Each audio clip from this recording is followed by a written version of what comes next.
Chapter 1.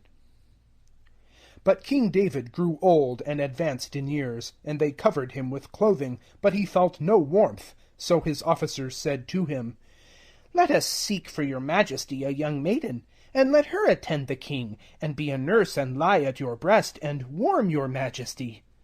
They therefore sought for the fairest girl in all the bounds of Israel, and found Abishag the Shunammite, and brought her to the king. The girl was very beautiful, and she was nurse to the king and attended to him, but the king never married her. Then Adoniah the son of Haggith raised himself, saying, "I will be king." So he prepared a carriage and horses, and 50 men to run before him, for his father never restrained him at any time by asking, "What are you doing?" He was very handsome, and he was born next after Absalom. He also made an agreement with Joab ben Zeruiah and Abiathar the priest, and they helped Adoniah forward. But Zadok the priest, and Benaiah ben Joiada, and Nathan the reciter, and Shimei, and Rei, and the heroes who were with David, were not with Adoniah. Adoniah, however, sacrificed sheep and oxen and fat calves at Aben-Zakleph, which is near Ain Rogel, and he invited all his brothers, the king's sons, and all the nobles of Judah in the king's service. He did not, however, invite Nathan the reciter, and Benaiah, and the heroes, or Solomon his brother. Nathan therefore spoke to Bathsheba, the mother of Solomon, saying, "Have you heard that Adoniah the son of Haggith reigns, and our master David does not know it? So now go, reflect with yourself, and protect your own life and the life of your son Solomon. Go and proceed to King David, and say to him, Did not your majesty promise to your handmaid that Solomon your son shall reign after me and sit upon my throne? Then why is Adoniah reigning? Then, whilst you are speaking thus with the king, I will come after you, and confirm your statement." Bathsheba consequently went to the king in his chamber. The king, however, was very old, and Abishag the Shunammite was attending on the king, when Bathsheba approached and bowed to the king. And the king asked, "What is the matter?" And she replied to him, "Did not my prince swear to your handmaid by your ever-living God, that Solomon your son shall reign after me and sit upon my throne? But now, see, Adoniah reigns, and your majesty does not know it. And he is sacrificing oxen and fat calves and sheep in plenty, and has invited all the sons of the king, and Abiathar the priest, and Joab the commander of the army, but he has not invited your servant Solomon. And now, your majesty, the eyes of all Israel are upon you, to inform them who shall sit upon the throne of your majesty after you. Because when your majesty lies down with your fathers, I and Solomon your son will be offensive." And then, whilst she was talking to the king, Nathan the reciter came, and they reported to the king, saying, "Nathan the reciter is here." And he came before the king, and bowed to the king with his face earthwards. Then Nathan asked, "Has your majesty commanded, Adoniah shall reign after me, and he shall sit on my throne? For he has gone down today, and is sacrificing oxen, and fat calves, and sheep in plenty, and has invited all the king's sons, and the commanders of the army, and Abiathar the priest, and they are eating and drinking before him, and they cry, Adoniah is king. But for me, your servant, and for Zadok the priest, and for Benaiah ben Joiada, and for your servant Solomon, there is no invitation. But perhaps this affair is from your majesty, only you have not informed your servants who shall sit on your majesty's throne after you." Then the king answered, "Let them call Bathsheba to me." So she came to the king's presence, and stood before the king, when the king swore and said, "By the life of the ever-living, who delivered me from all my troubles, exactly as I promised you, by the ever-living God of Israel, saying, that Solomon your son should reign after me, and shall sit on my throne in my place, I will do it today." Bathsheba consequently bent with her face earthward, and bowed to the king, and said, "May my prince, King David, live forever." Next King David said, "Fetch to me Zadok the priest, and Nathan the reciter, and Benaiah ben Jehoiada." And they came to the royal presence, when the king said to them, "Take with you the officers of your prince, and let them mount Solomon on my own horse, and go down with him to Gihon, and there let Zadok the priest and Nathan the reciter consecrate him king over Israel, and sound a trumpet, and say, Long live King Solomon.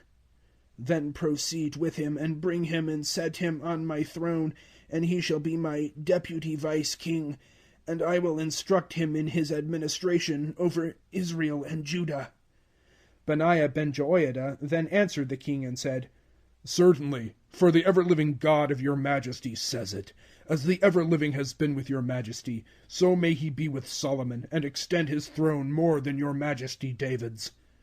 Zadok the priest, and Nathan the reciter, and Benaiah ben Jehoiada, with the guards and couriers, accordingly went down and mounted Solomon on the horse of King David, and marched with him to Gihon, where Zadok the priest took a horn of oil from the hall, and consecrated Solomon, and sounded a trumpet, and all the forces cried, Long live King Solomon! The whole of the forces also followed after him, playing their bands, and cheering loudly, and shaking the earth with their voices. And Adoniah and all his guests who were with him heard it, as they were all at dinner. Joab also heard the sound of the trumpet, and asked, What is that roaring sound? Whilst he was still speaking, Jehonathan ben Abiathar the priest came, and Adoniah said to him, Come, for you are a powerful man, and one of good luck. But Jehonathan replied to Adoniah, and said, I am unlucky to our prince. King David has made Solomon king, and the king has sent with him Zadok the priest, and Nathan the reciter, and Benaiah ben Jehoiada, and the guards and couriers, and they have mounted him on the king's horse. And Zadok the priest and Nathan the reciter have consecrated him king at Gihon, and have gone up from there cheering, and that sudden roar which you have heard is the sound of them. They have also seated Solomon on the throne of his kingdom. And the ministers of King David have also come to thank our King David, saying, May it please your God to make the name of Solomon more than your name, and may he extend his throne more than he extended yours. And they have bowed to the king who was on his couch, when the king answered thus, Thank the ever-living God of Israel, who has granted to set him today on my throne, and my eyes to see it. Then all the guests of Adoniah were terrified, and arose, and every one went to his carriage. Adoniah also was afraid of the appearance of Solomon, and arose and went and took hold of the horns of the altar. But it was reported to Solomon, See, Adoniah is afraid of King Solomon, so he has seized the horns of the altar, exclaiming, Let King Solomon swear to me today that he will not kill his servant with a sword. But Solomon answered, If the ever-living acquits him, not a hair of his shall fall to the earth. But if he is found to be criminal, he shall die. Then King Solomon arrested, and had him brought down from the altar. So he came and bowed to Solomon the king. And Solomon said to him, Go to your house. Chapter 2. The time of David's death, however, approached, and he sent for Solomon his son, and said, I am going the way of all the earth. Therefore be brave yourself, and be a man, and guard the trust of your ever-living God, and walk in his ways by guarding his institutions, and commandments, and legislation, and constitution, as they are recorded in the laws of Moses.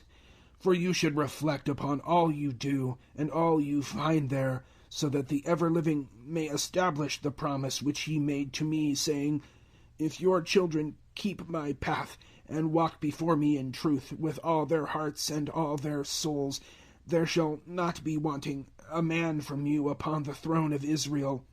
You, however, know what Joab ben Zeruiah did to me, when I appointed 2 commanders to the armies of Israel, Abner ben Ner, and Amasa ben Jether, whom he murdered, and shed the blood of war in peace, and fixed the blood of war in his girdle that was round his waist, and on his shoes upon his feet.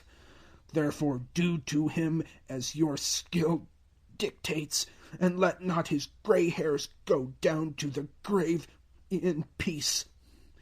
To the sons of Barzillai the Gileadite act kindly, and let them be guests at your table, for they entertained me when I fled from Absalom, your brother. And there is with you Shammai ben Gera, the Benjaminite of Bachurim, who cursed me with foul curses at the time when I went to Bachurim.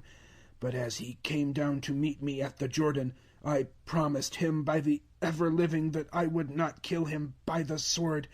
You, however, do not pardon him, for you are a wise man, and will know how to act with him. So bring his gray hairs with blood to the grave." David afterwards lay down with his fathers, and they buried him in the city of David. And the period that David reigned over Israel was 40 years. He reigned in Hebron 7 years, and reigned in Jerusalem 33 years. Thus Solomon mounted the throne of his father, and greatly strengthened his kingdom. Then Adoniah the son of Haggith came to Bathsheba the mother of Solomon, and she asked, "Does peace come with you?"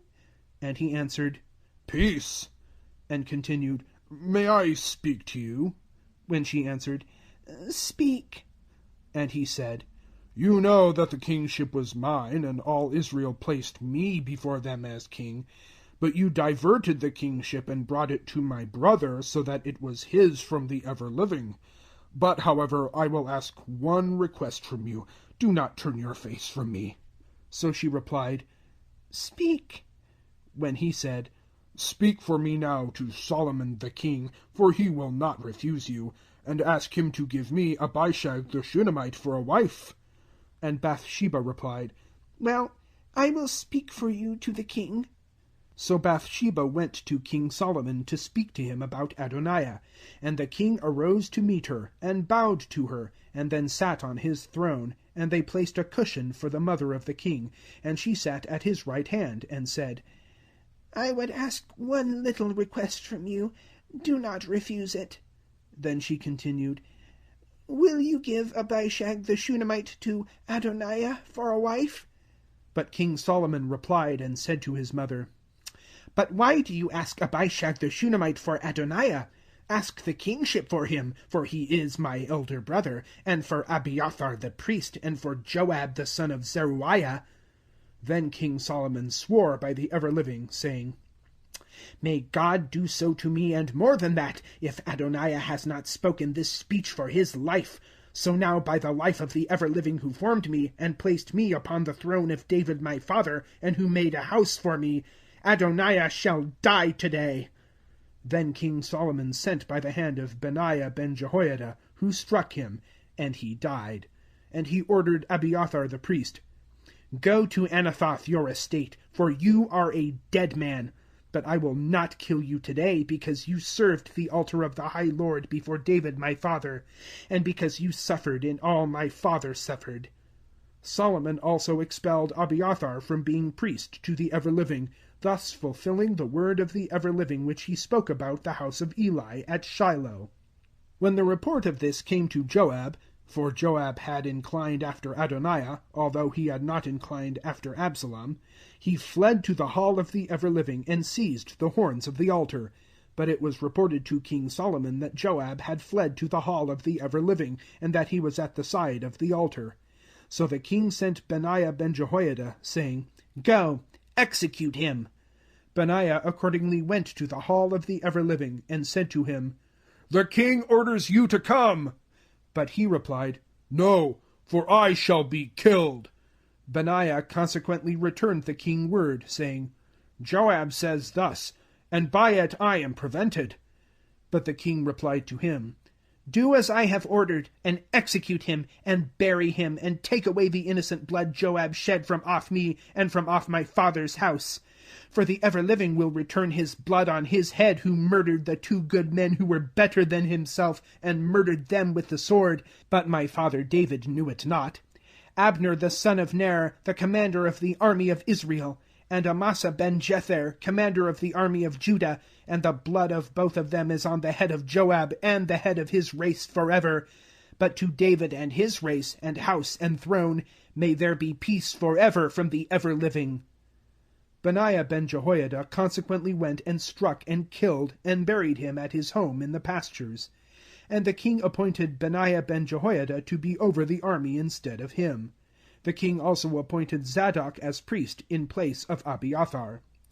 Then the king sent and summoned Shimei, and said to him, Build yourself a house in Jerusalem, and reside there, and do not go out from there whatever happens. For it shall be that on the day you go out, and pass the brook of Kedron, be certain that you shall die. Your blood will be on your own head. And Shimei replied to the king, What you have said is good, your majesty. Your servant will do it. And Shimei resided in Jerusalem some years. But at the end of 3 years, 2 of his slaves ran away from Shimei to Achish, the son of Maachah, who had been king of Gath, and it was reported to Shimei, saying, Your slaves are at Gath. Shimei therefore arose and saddled his ass and went to Achish at Gath to seek his slaves, and brought his slaves from Gath. But it was reported to Solomon that Shimei had gone from Jerusalem to Gath and returned. The king consequently sent to summon Shimei, and asked him, Did I not swear to you by the ever-living, and declare, and say that in the day you went away and journeyed for any cause whatever, you should die? And you replied, The thing you have threatened me is good. Then why have you not attended to the oath by the ever-living, and the order as I ordered you? And the king continued to Shimei, You know all the wrong which your heart desired should be done to David my father, but the ever-living has turned that on your own head. And may King Solomon be blessed, and the throne of David be established before the ever-living forever. Then the king ordered Benaiah ben Jehoiada, and he went and assailed him, and he died. Thus the kingship was secured to the hand of Solomon. Chapter 3. Solomon afterwards contracted a treaty of marriage with Pharaoh, king of the Mitzrayim, and married Pharaoh's daughter, and brought her to the city of David, until he completed the building of his palace, and the house of the ever-living, and the walls around Jerusalem. For the people had altars on the hills, because a house had not been built to the name of the ever-living until these times. And Solomon loved the ever-living, walking in all the institutions of his father David, except that he sacrificed and burned incense on the hills. So the king went to Gibeon, where there was a great peak, to sacrifice 1,000 burnt offerings. Solomon offered them on that peak. At Gibeon the ever-living appeared to Solomon in a dream at night, when God said, Ask what I shall give you. And Solomon replied, You showed kindness to my father David, your servant, because he walked before you in sincerity and rectitude and right-heartedness, and you kept this great kindness for him, by granting to him that his son should sit upon his throne. He does today. Now also, my ever-living God, you have made your servant reign in place of David my father, but I am very young, I may not know how to conduct myself. And your servant is in the midst of your people whom you have chosen, a numerous people who cannot be numbered or counted for extent. Then give your servant a heart to listen justly to your people, and to distinguish between right or wrong. For who is able to administer justice to this splendid people of yours? And it was acceptable in the sight of the ever-living that Solomon asked such a thing. God therefore said to him, Because you have asked this thing, and not asked for yourself length of days, and have not asked wealth for yourself, and have not asked the lives of your enemies, but have asked intelligence for yourself, to listen to justice, I will do for you as you request. I will give you a wise heart and understanding, such as there has not been before you, and such as will not arise after you. And also I will give you what you have not asked, that is wealth and splendor such as no man of the kings of all your time possesses. And if you walk in my paths, to guard my institutions and commands as your father David walked, I will lengthen your days. Then Solomon awoke, and it was a dream. So he went to Jerusalem, and stood before the ark of the covenant of the ever-living, and offered sacrifices and thank offerings and drink offerings with all his ministers. Once there came 2 women, harlots, to the king, and appealed to him. And the first woman said, Your Majesty, myself and this woman lived in a single house, and I bore a child there in the house. But 3 days after I had borne it, this woman also bore a child, and we were alone. And there was no outsider with us in the house, none except us two in the house. But the son of this woman died at night, as she overlaid it. Then she arose in the middle of the night, and took my son from my side, while your servant slept, and laid it to her breast, and laid her dead son at my breast. When I arose in the morning to suckle my child, then I saw a corpse, and having examined it in the morning, I saw that it was not my child which I had borne. Then the other woman said, No, for my child is the living, but yours is the dead. But the first replied, Nay, for your child is the dead, and my child is the living, and you shall answer for it before the king. The king consequently said, One asserts, My child is the living, and yours is the dead. And the other asserts, No, for your child is the dead, and my child is the living. The king therefore continued, Fetch me a sword. And they brought a sword to the king. When the king said, Split the living child into two, and give half to the one, and half to the other. The woman, however, whose the living child was, replied to the king, for her affection quivered over her child, and exclaimed, My lord, give the living child to her instead of the dead. Do not kill it, and thus you will preserve it for me and for her. It shall not be split. Upon which the king replied, Give her the living child, and kill it not. She is its mother. And all Israel heard of this judgment that the king had delivered, and they paid him respect, for they saw that divine wisdom was in his breast to do justice. Chapter 4. Thus Solomon became king over all Israel. And these were his princes: Azariah ben Zadok the priest, Alikarath and Achiah sons of Shisha were chancellors.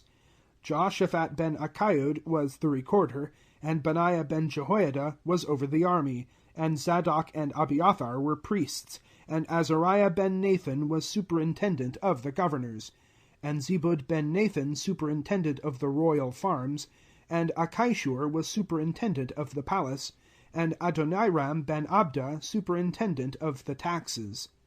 Solomon also had 12 governors over all Israel, who also sustained the king and his family, each a month in a year.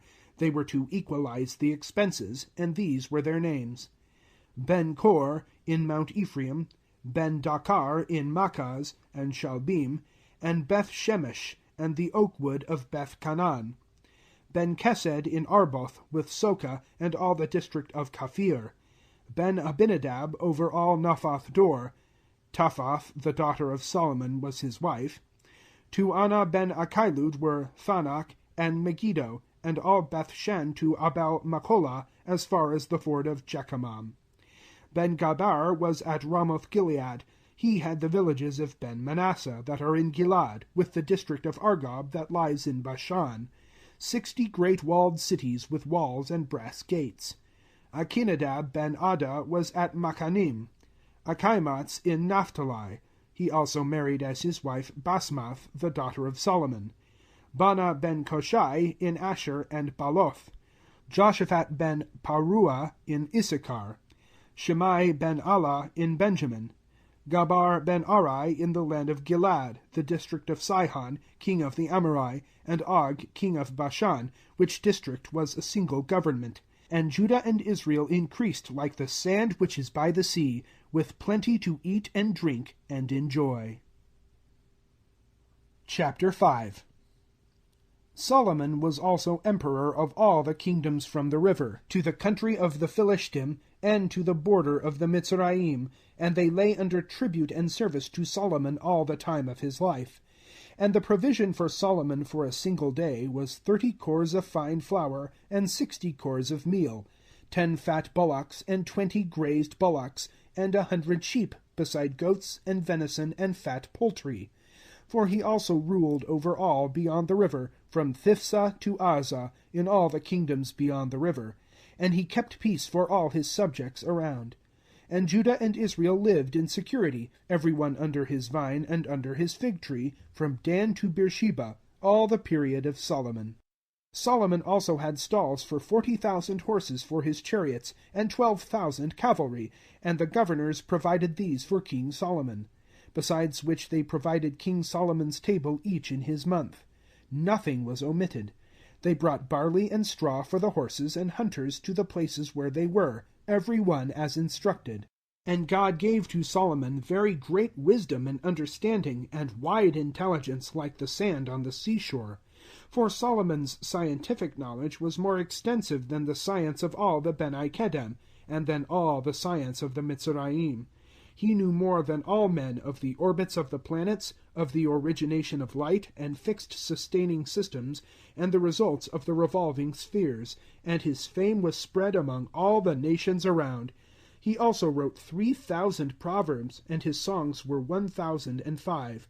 And he wrote about botany as well, from the cedar upon Lebanon to the mosses that grow upon walls, and studied the zoology of beasts, and birds, and reptiles, and fish, so that persons came from all the nations to listen to the sciences of Solomon, from all the kingdoms of the earth who heard of his scientific knowledge. Hiram, king of Zur, also sent his ministers to Solomon, when he heard that he had been consecrated king as his father's viceroy, for Hiram and David were friends all their time. Solomon accordingly sent to Hiram to say, You know David was not able to build a house to the name of the ever-living God, because the ever-living said to David my father, Your son, whom I will place as your viceroy on your throne, shall build a house to my name. So now therefore order them to cut for me cedars from Lebanon, and my workmen shall be with your workmen, and I will pay your workmen. I will pay you whatever you agree, for you know there are not among us men who understand the cutting of timber as the Zidonians do. And when Hiram heard the demands of Solomon, he was greatly pleased, and said, Thank the ever-living today, who has given David a wise son over this great people. So Hiram sent to Solomon to say, I have heard what you have communicated to me. I will do all that you wish in cedar and fir timber. My workmen shall bring it from Lebanon to the sea, and I will direct in rafts on the sea to whatever place you instruct me, and deliver it there, and you accept it and make payment to me by providing food for my people. Consequently Hiram supplied Solomon with cedar and pine timber as much as he desired, and Solomon paid to Hiram 20,000 cors of wheat to provide for his city, and 20 cors of olive oil. Solomon gave this to Hiram year by year. Thus the ever-living gave Solomon wisdom, as he promised him, and there was peace between Hiram and Solomon, and they both made a treaty together. King Solomon then levied a conscription from all Israel, and the conscription was 30,000 men, whom he sent to Lebanon by 10,000 a month, by monthly shifts. They were a month in Lebanon, 2 months at home, and Adoniram was over this conscription. He had also 20,000 carriers of loads, and 80,000 stone cutters in the hills, besides Solomon's 30,000 masons, who were at the works in the plains, and 300 superintendents of the people laboring at the buildings. For the king ordered, and they made large stones, heavy stones for the foundations of the temple, polished stones. Thus the people of Solomon and the people of Hiram carved, and planned, and shaped the timber and the stones to build the temple. The end of chapters 1 through 5.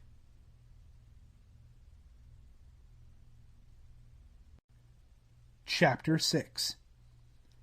And it was in the 480th year from the coming up of the children of Israel from the land of the Mitzrayim, in his 4th year, in the month of Ziu, the same month of the year as that in which Solomon began to reign over Israel, he began to build the temple for the ever-living. The temple that King Solomon built for the ever-living was 60 cubits long, and 20 wide, and 30 cubits high, with a colonnade in front of the body of the temple of 20 cubits wide, following the form of the building, and rising 10 cubits up the face of the structure. And he made bowed windows for the building above its circuit. He built also around the wall encircling the whole of the temple lodges joined to the wall in regular order, and also made a veranda around. The lower lodges were 5 cubits wide, on a platform 6 cubits wide, with a third 7 cubits wide, for a veranda was formed along the enclosure around the court, but so as not to disfigure the walls of the temple. The temple was itself built of stone finished at the quarry, the stones cut, carved, and polished. No iron tool was heard in the construction whilst it was being built. Folding gates with a platform were at the right side of the building, with stairs going up to that platform, and from this platform to a third. Thus the structure was built, and they completed it by wainscoting the building with planks of cedar. Lastly, he built a story over all the building, 5 cubits in height, and covered in the structure with beams and planks of cedar. Then the word of the ever-living afterwards came to Solomon, saying, About the house which you have built for me, if you walk according to my institutions, and practice my decrees, and regard all my commandments, to guide yourself by them, then I will confirm the promise I gave you, which I promised to David your father, and I will rest in the midst of the children of Israel, and will not abandon my people of Israel. Thus Solomon built the temple, and finished it.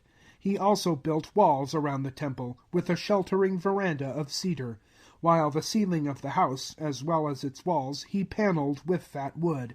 But he laid the floor of the building and the verandas with fir wood. He also built 20 cubits broad at the back of the house as a veranda of cedar from the floor to the height of the walls. He built it for himself as a lecture hall to discuss philosophy with philosophers. And this building was 40 cubits from the temple. The inside of the building was of cedar, covered with running foliage and open flowers. The whole was of cedar, no stone was used. And in the interior of the temple he constructed a recess in which to place the ark of the covenant of the ever-living. And the surface of the recess was 20 cubits long, and 20 cubits wide, and 20 cubits broad, and was surmounted by a railing of cedar plated with gold. Solomon also protected the house and its top with a golden railing, and formed golden chains before the recess, and covered them with gold. He also covered the whole of the temple with gold to the top. All the house and all the altar that was opposite the recess were plated with gold. And he made for the recess 2 cherubs of olive wood, 10 cubits high, with wings of 5 cubits for the one cherub, and wings of 5 cubits for the other cherub. 10 cubits from the dip of one's wings to the dip of the other's wings. And the second cherub was 10 cubits from the first. The shape of both was the same. The height of each cherub was 10 cubits. Both cherubs were the same.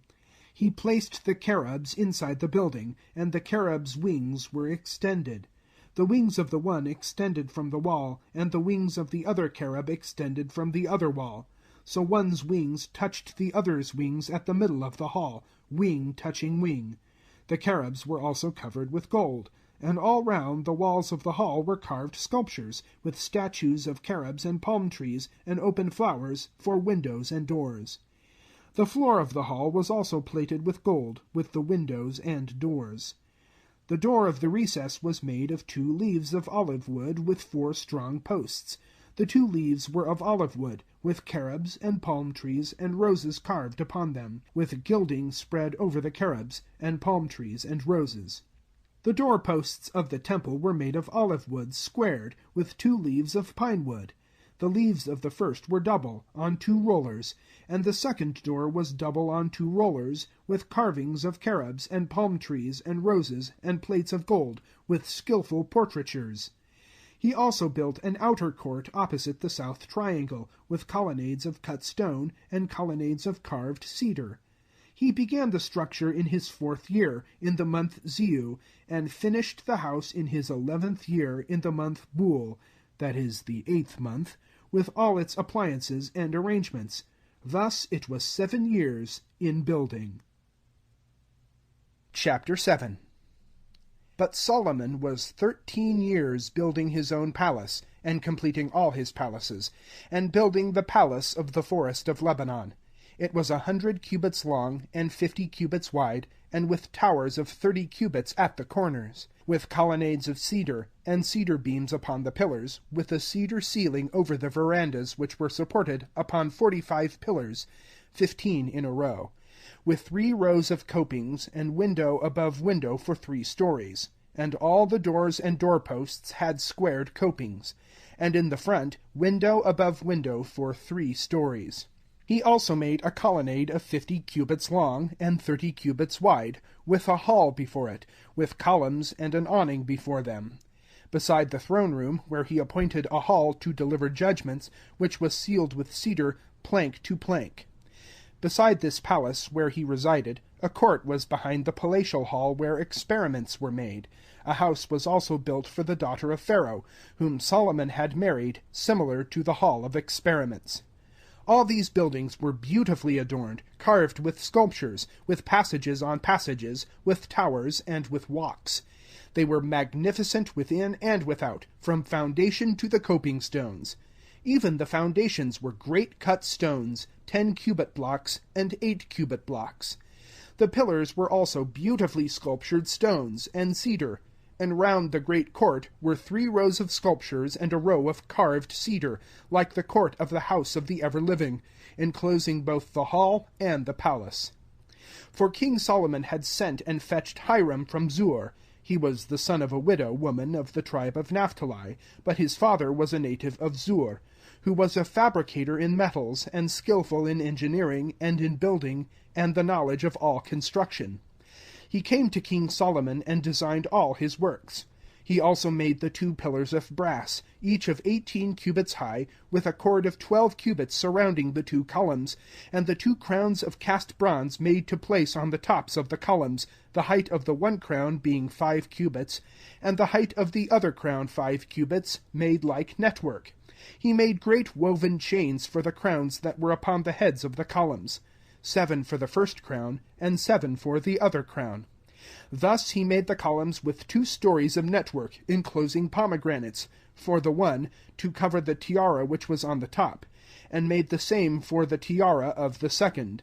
And the tiaras which were on the tops of the columns were made of lilies, of a height of 4 cubits. And the tiara on each column also rose from reticulated capitals. There were also 200 pomegranates in rows over the crowns of the 2. Then he set the columns in the court of the temple, and placed one column on the right side, and named it Firmness.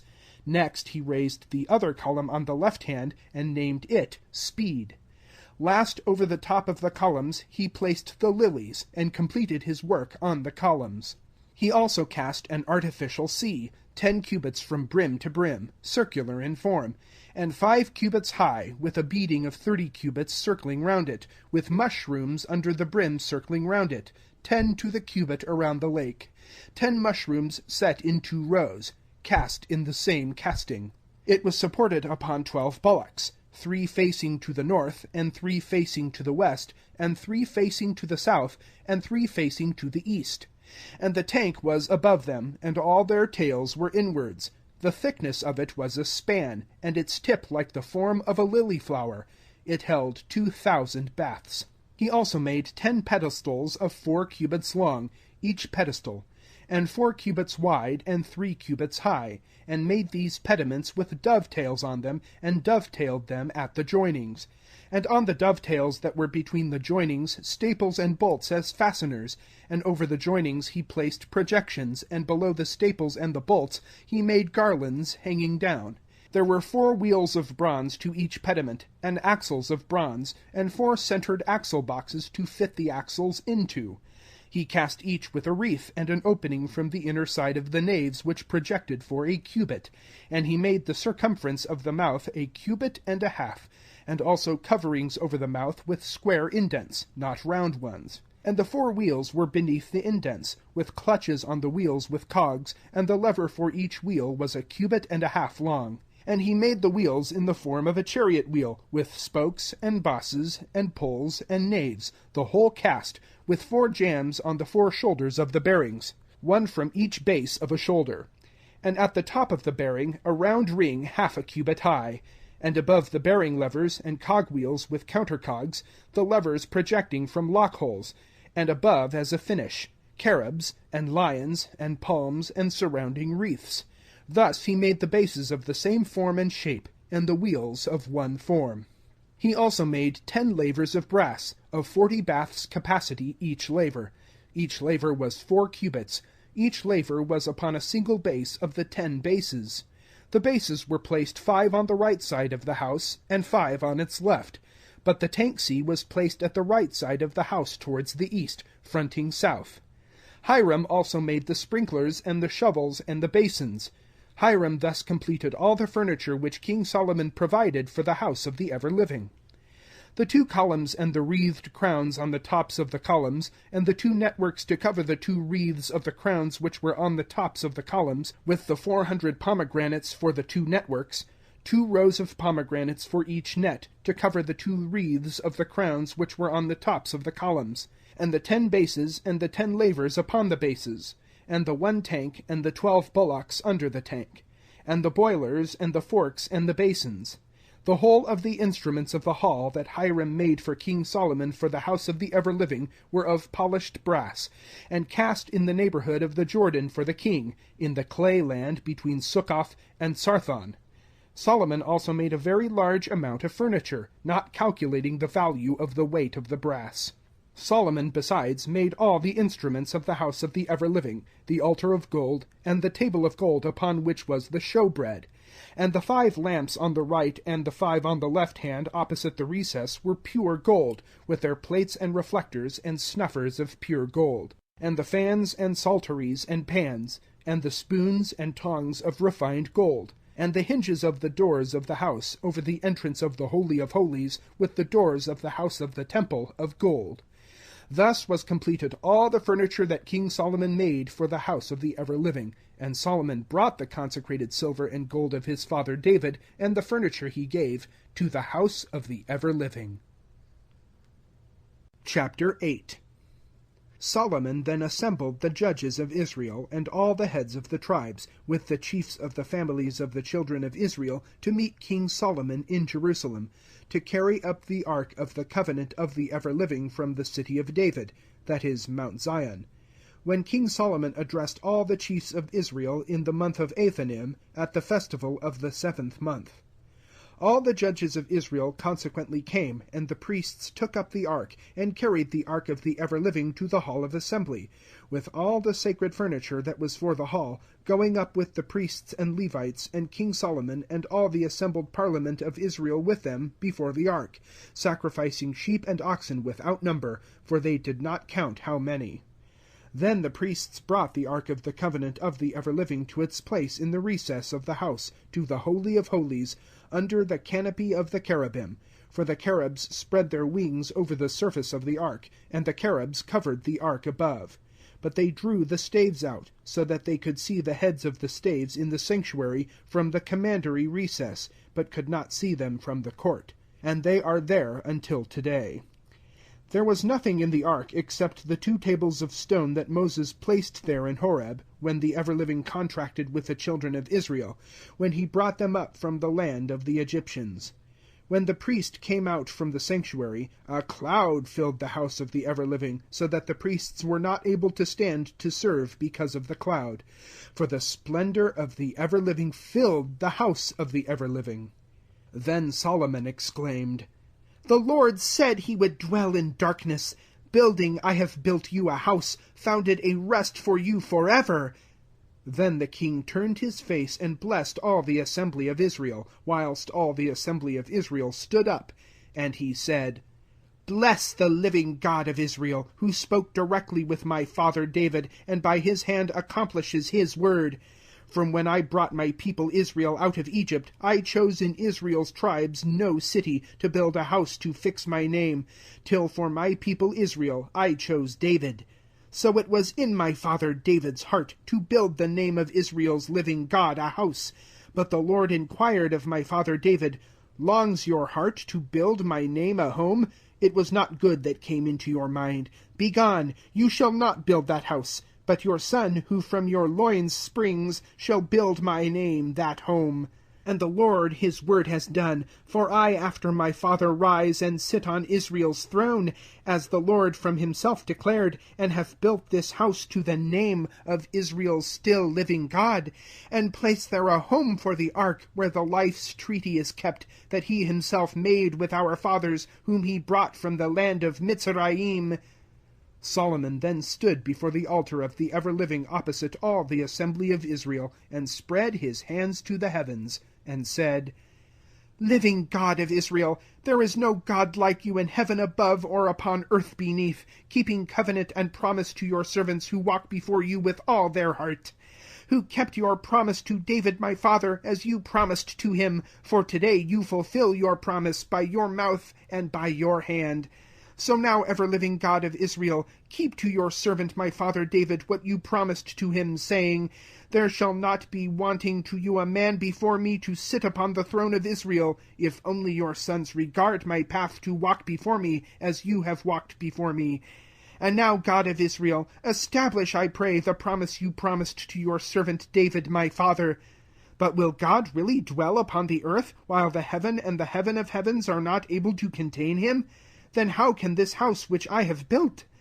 Therefore turn to the prayer of your servant, living God, to listen to his cry, and the prayer which your servant prays before you today, and listen with favor to your servant and your people Israel when they pray at this place, and also listen from the place of your rest in the heavens, listen and pardon. When a man has sinned by doing wrong, and there is offered up for him prayer, and he comes to invoke before your altar in this house, then hear from the heavens, and examine and judge your servant, and punish, and lay on the head of the wicked his wicked course, and give to the righteous according to his goodness. When your people Israel are routed before their enemies, when it has offended you, if it returns to you and implores your name, and prays and entreats you in this house, then hear from the heavens, and pardon the sin of your people Israel, and restore to them the land which you gave to their fathers. If the skies are restrained, and there is no rain, because they have sinned against you, if they pray at this place and implore your name, and turn from their sins, answer them, and hear from the heavens, and pardon the sin of your people Israel, for you can turn them from the path of sin which they are walking in, and give rain to your country, which you have allowed your people to possess. When there may be famine in the country, when there may be blight, mildew, flights of locusts, when it may be there is an enemy ravaging in the bounds of its country, any contagion, any disease or failure, any plague that there may be on any land, on any of your people Israel, by which any man can be struck to the heart. When he spreads his hand towards this house, then listen from the heavens, from your firm seat, and pardon and examine and grant to each according to his need, as you know his heart. For you know, yourself alone, the heart of every son of Adam, because you see the life that they live on the face of the earth that you gave to their fathers. And also the foreigners who are not of your people Israel, who come from far countries because of your name, for they will hear of your great name, and your strong hand, and your directing arm, and come to worship at this house. Therefore, listen from the heavens, from your firm rest, and effect all that the foreigners ask of you, so that all the peoples of the earth may know your name, and recognize your might like your people Israel, and may know that your name can be called upon in this house which I have built you. When your people go out to war with their enemies in the way that you send them, and pray to the ever-living toward the city that you have chosen, and the house which I have built to your name, then hear from the heavens their prayer and supplication, and grant them their right. When they sin against you, for there is no man who does not sin, and you are angry with them, and deliver them to the face of their enemies, and drive them to the country of their enemies, afar off or near, when they turn their hearts in the land of their enemies where they dwell, and repent and supplicate you in the land of their dwelling, saying, We have sinned and been passionate and done wrong, and they turn to you with all their heart and all their soul in the country of their enemies where they dwell, and pray to you towards the land that you gave to their fathers, the city which you have chosen, and this house which I have built to your name, then listen from the heavens, your fixed rest, their prayer and supplication, and grant them justice, and pardon your people who have sinned against you for all their wickedness by which they have depraved themselves before you, and grant them the mercy to be converted and obtain mercy. For your people and your inheritance that you brought out from the Mitzrayim, from among the iron furnaces, when your eyes were open, fountains of mercy to your servants, and of mercies to your people Israel, listening to them whenever they cried to you. For you selected them to be an inheritance for yourself from all the peoples of the earth, as you said by the means of Moses your servant, when you brought our fathers out from among the Mitzrayim, ever-living power. When Solomon had finished his prayer to the ever-living, this perfect prayer and supplication, he rose from before the altar of the ever-living, from kneeling on his knees, and spread his hands to the heavens, and stood up and blessed the whole assembly of Israel with a loud voice, saying, Bless the ever-living, who has given consolation to his people Israel, according to all he promised. For not one word has failed of all his good word which he spoke by the means of his servant Moses. Our living God has been with us as he was with our fathers. He has not forsaken or cast off. So let our hearts be glad of him, and walk in all his paths, and keep to his commands, his institutions, and decrees that he ordered to our fathers. Let these words, I pray to the Lord, be near our living God by day and night, to make his servant righteous, and administer justly the affairs of his people Israel daily, that all the nations of the earth may know that the Lord alone is enduring. And let our hearts be at peace with the Lord, to walk by his institutions, and to keep his commands from now. Then the king and all the people with him sacrificed sacrifices to the ever-living. But Solomon sacrificed as the thank-offering, which was sacrificed to the ever-living, 22,000 oxen and 120,000 sheep, by which the king and all the assembly of Israel dedicated the house to the ever-living. On the same day the king consecrated the open court, which is before the house of the ever-living, for he offered there the burnt offering and the bread offering, and the fats of the thank-offering, for the brass altar which is before the ever-living was too small for the consumption of the burnt offerings and the bread offerings, and the fat of the thank-offerings. At the same period Solomon also made a festival, and all Israel with him, at a great assembly from the pass of Chamath to the river of Egypt, before our ever-living God, for 7 days, and 7 days, 14 days. Upon the 8th day the king blessed and dismissed the people, and they went to their homes rejoicing and glad-hearted over all the benefits which the ever-living had given to David his servant, and to Israel his people. Chapter 9. And when Solomon had finished building the house of the ever-living, and the king's palace, and all the columns Solomon delighted to make, then the ever-living appeared to Solomon as he appeared to him in Gibeon. And the ever-living said to him, I have heard your prayer and the supplication that you supplicated before me when you consecrated this house which you have built, to place my name in forever, and for my eyes and heart to be there at all times. So now, if you walk before me as David your father walked, with straight heart and endeavoring to do right, according to all that I have commanded you, preserving my institutions and decrees, then I will confirm the throne of your kingship over Israel forever, as I promised your father David, saying, There shall not be wanting a man for you upon the throne of Israel.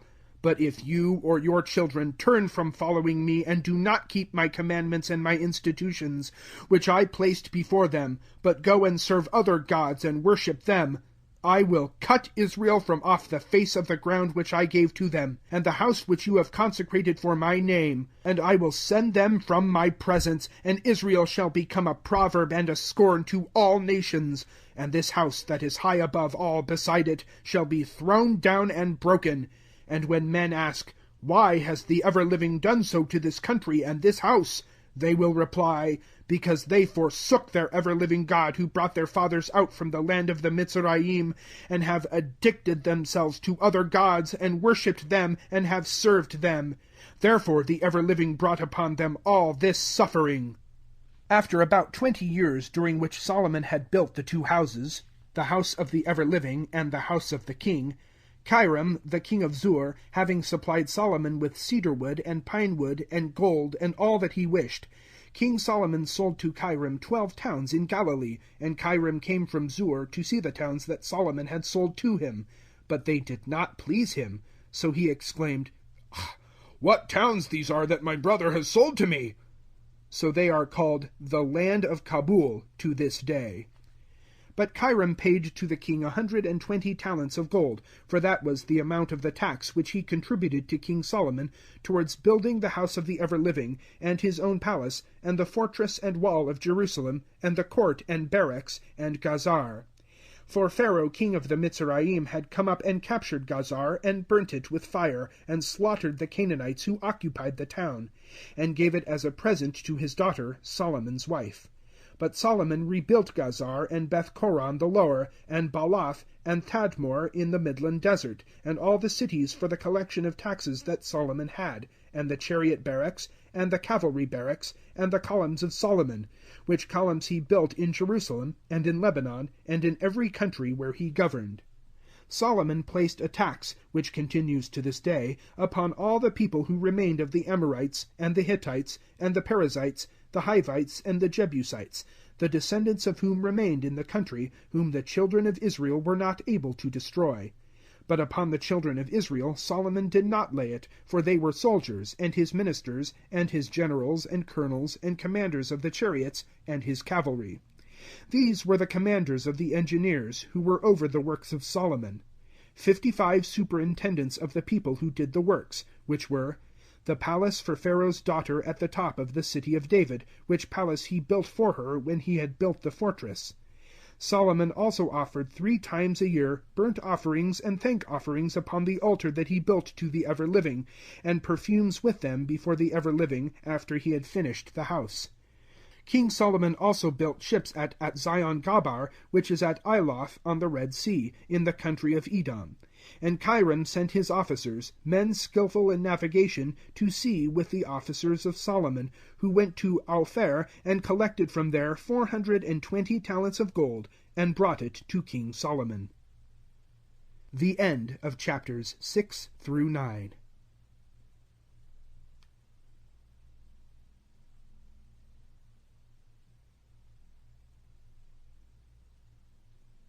Chapter 10. When the queen of Sheba heard the report of Solomon's lordly fame, she came to try him with difficult problems, and arrived at Jerusalem with a very great troop, bringing perfumes and a large amount of gold and precious stones, and went to Solomon and conversed with him about all that was in her heart. There was nothing she proposed to the king that he did not explain to her.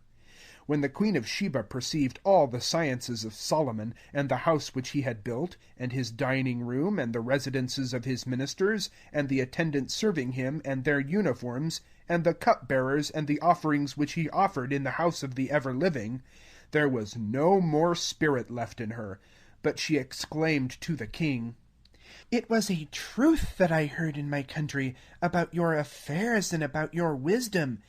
But I did not trust the statements until I came, and my eyes saw it. And indeed I was not told of the half of the extent of your sciences, for what I have heard is better than was reported to me. Your nobles are happy, your ministers are happy, who always stand before you to listen to your wisdom. Your ever-living God should be blessed who has granted to you to sit upon the throne of Israel. The Lord of Israel should be loved forever, who appointed you as king to do justice and right." She then gave the king 120 talents of gold, and very many spices and precious stones. There never again came so great a quantity of spices as the queen of Sheba gave to King Solomon. But however the ships of Hiram, which brought gold from Ophir, brought also from Ophir a very large quantity of almug wood and precious stones. And the king made from the almug wood brackets for the house of the ever-living, and lutes for the palace of the king, and harps and guitars for the singers. Such almug trees were never again brought, nor have been seen to this day. King Solomon also presented to the queen of Sheba all she desired, or she asked for, beside what she was given direct from the hand of King Solomon. Then she turned and went to her own country, and passed over to it. The weight of gold that came to Solomon in each year was 666 talents of gold, beside that produced by taxes on traders, and the import duties, and tribute from all the kingdoms of the west, and the dependencies of the country. Solomon consequently made 200 shields of beaten gold. 600 of gold went to each shield, and 300 targets of beaten gold. Each contained 3 pounds weight of gold. And the king put them in the palace of the forest of Lebanon. The king also made a great ivory throne, and plated it with refined gold. There were 6 steps to the throne, and a carriage head to the throne from behind it, with arms on both sides of the seat, and 2 lions standing beside them, with 12 stationed on the 6 steps, one upon each side. There was nothing made like them in all the kingdoms. All the drinking cups of King Solomon were of gold, and all the furniture of his palace in Lebanon was of pure gold. None was of silver or brass in the days of Solomon, for the king's ships of Tarshish at sea with the ships of Hiram returned every 3 years. These ships of Tarshish brought gold and silver, ivory, monkeys, and peacocks. Thus Solomon was greater than all the kings of the earth in wealth and wisdom, and all the earth sought the presence of Solomon to hear the learning that God had given to his intellect. And all of them brought tribute of articles of silver and gold, and fabrics, and arms, and spices, and horses, and mules, imposed year by year. Solomon also accumulated chariots and horses, and possessed 1,400 chariots and 12,000 cavalry, which he placed in cavalry barracks, and with the king in Jerusalem. So the king made silver in Jerusalem like stones, and planted many cedars and sycamores in the lowlands. The horses that Solomon had were brought from Egypt, and the collecting merchants were paid for them by the king according to contract. They brought up and fetched an Egyptian chariot for 600 shekels of silver, and a horse for 150. And the same from all the chiefs of the Hittites, and from the chiefs of Aram, who brought them to hand. Chapter 11. King Solomon, however, loved many foreign women beside the daughter of Pharaoh: Moabites, Ammonites, Aramites, Zidonians, Hittites, of those nations whom the ever-living said to the children of Israel, "You shall not marry with them, and they shall not marry with you, for they will turn your hearts after their gods." Solomon descended to love them, and had 700 princess wives, and 300 plebeian wives. And when Solomon became old, his wives turned his heart after strange gods, and his heart was not at peace with his ever-living God, like the heart of his father David. Solomon consequently went after Ashtaroth, the goddess of the Zidonians, and after the abominable Milcom of the Ammonites. Thus Solomon did wrong in the sight of the ever-living, and did not walk after the ever-living like David his father. Solomon also built towers to the abominable Chemosh of Moab, on the hill opposite to Jerusalem, and to abominable Molech of the Ammonites, and did the same for all his foreign wives, with censers and altars for their gods.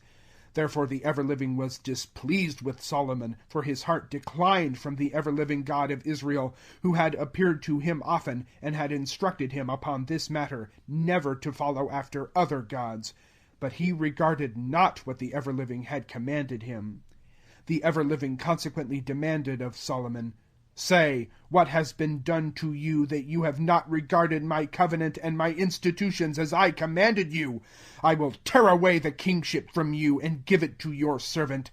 However, I will not do this in your days, because of David your father. I will tear it from the hand of your son, yet I will not tear the whole kingship.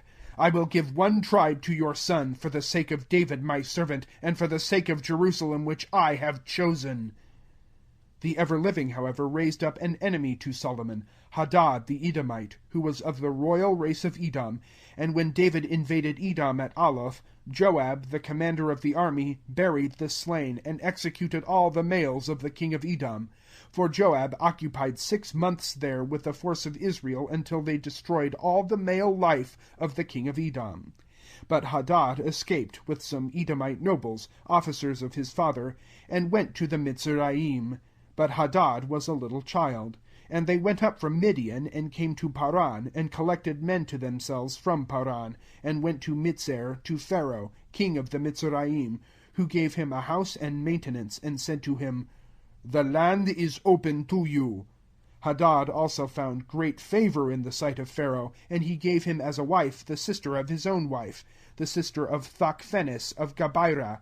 And the sister of Thachphenes bore him Genuba his son, whom Thachphenes reared in the palace of Pharaoh, so that Genuba was in the circle of Pharaoh's palace amongst the children of Pharaoh. When Hadad heard in Egypt that David was asleep with his fathers, and that Joab the commander of his army was dead, Hadad said to Pharaoh, "Release me, and I will go to my own country." But Pharaoh asked, "For what reason? You came to me, then why should you seek to go to your country?" He, however, replied, "No, yet, releasing, let me go." God also raised him an enemy in Rezon ben Elida, who had fled from Hadadezer, king of Zobah, his prince, and collected men to himself, and became general of a troop of mercenaries with David. They afterwards went to Damascus and settled there, and he ruled in Damascus. But he was an enemy to Israel in the time of Solomon beside the mischief of Hadad, and he was an annoyance to Israel, and reigned in Aram. Jeroboam ben Nebat, also an Ephrathite of Zarad, whose mother's name was Zeruiah, wife of Almana, an officer of Solomon, rose to favor with the king. And the reason why he rose to favor with King Solomon was, when he was building the fortress around the extent of the city of David, his father, the man Jeroboam, was energetic, and so Solomon noticed the youth, for he did the work well, and he appointed him over all the builders of the house of Joseph.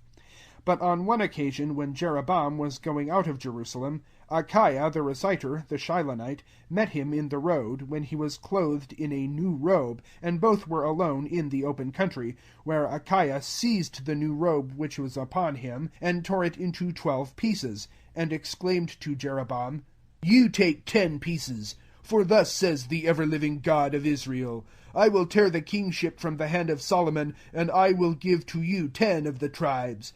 But the one tribe of Judah to him, because of my servant David, and because of Jerusalem, the city I have chosen from all the tribes of Israel. Because he has forsaken me, and worshipped Ashtaroth, the goddess of Zidon, and Chemosh, the god of Moab, and Milcom, the god of Beni-Ammon, and has not walked in my paths to do right in my sight, according to my institutions and decrees, like his father David. I will not, however, take all the kingship from his hand. He shall remain supreme all the time of his life, because of David my servant whom I chose, who regarded my commands and my institutions.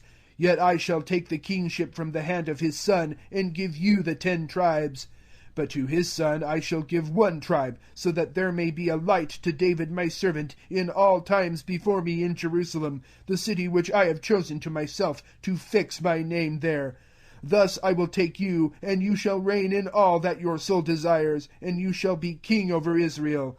And then, if you listen to all I command you, and walk in my way, and do right in my sight, by preserving my institutions and commandments, as David my servant did, I will be with you, and build you a permanent house, as I have built for David, and I will give Israel to you. And I depress the race of David because of this, but not for all time." Solomon consequently sought to kill Jeroboam. So Jeroboam arose and fled to Mizar to Shishak, king of the Mizraim, and continued in Mizar until the death of Solomon. As to the rest of the affairs of Solomon, and all that he did, and his wisdom, are they not written in the history of the events of Solomon? But the time that Solomon reigned in Jerusalem over Israel was 40 years. Then Solomon slept with his fathers, and was buried in the city of his father David, and Rehoboam his son reigned in his place.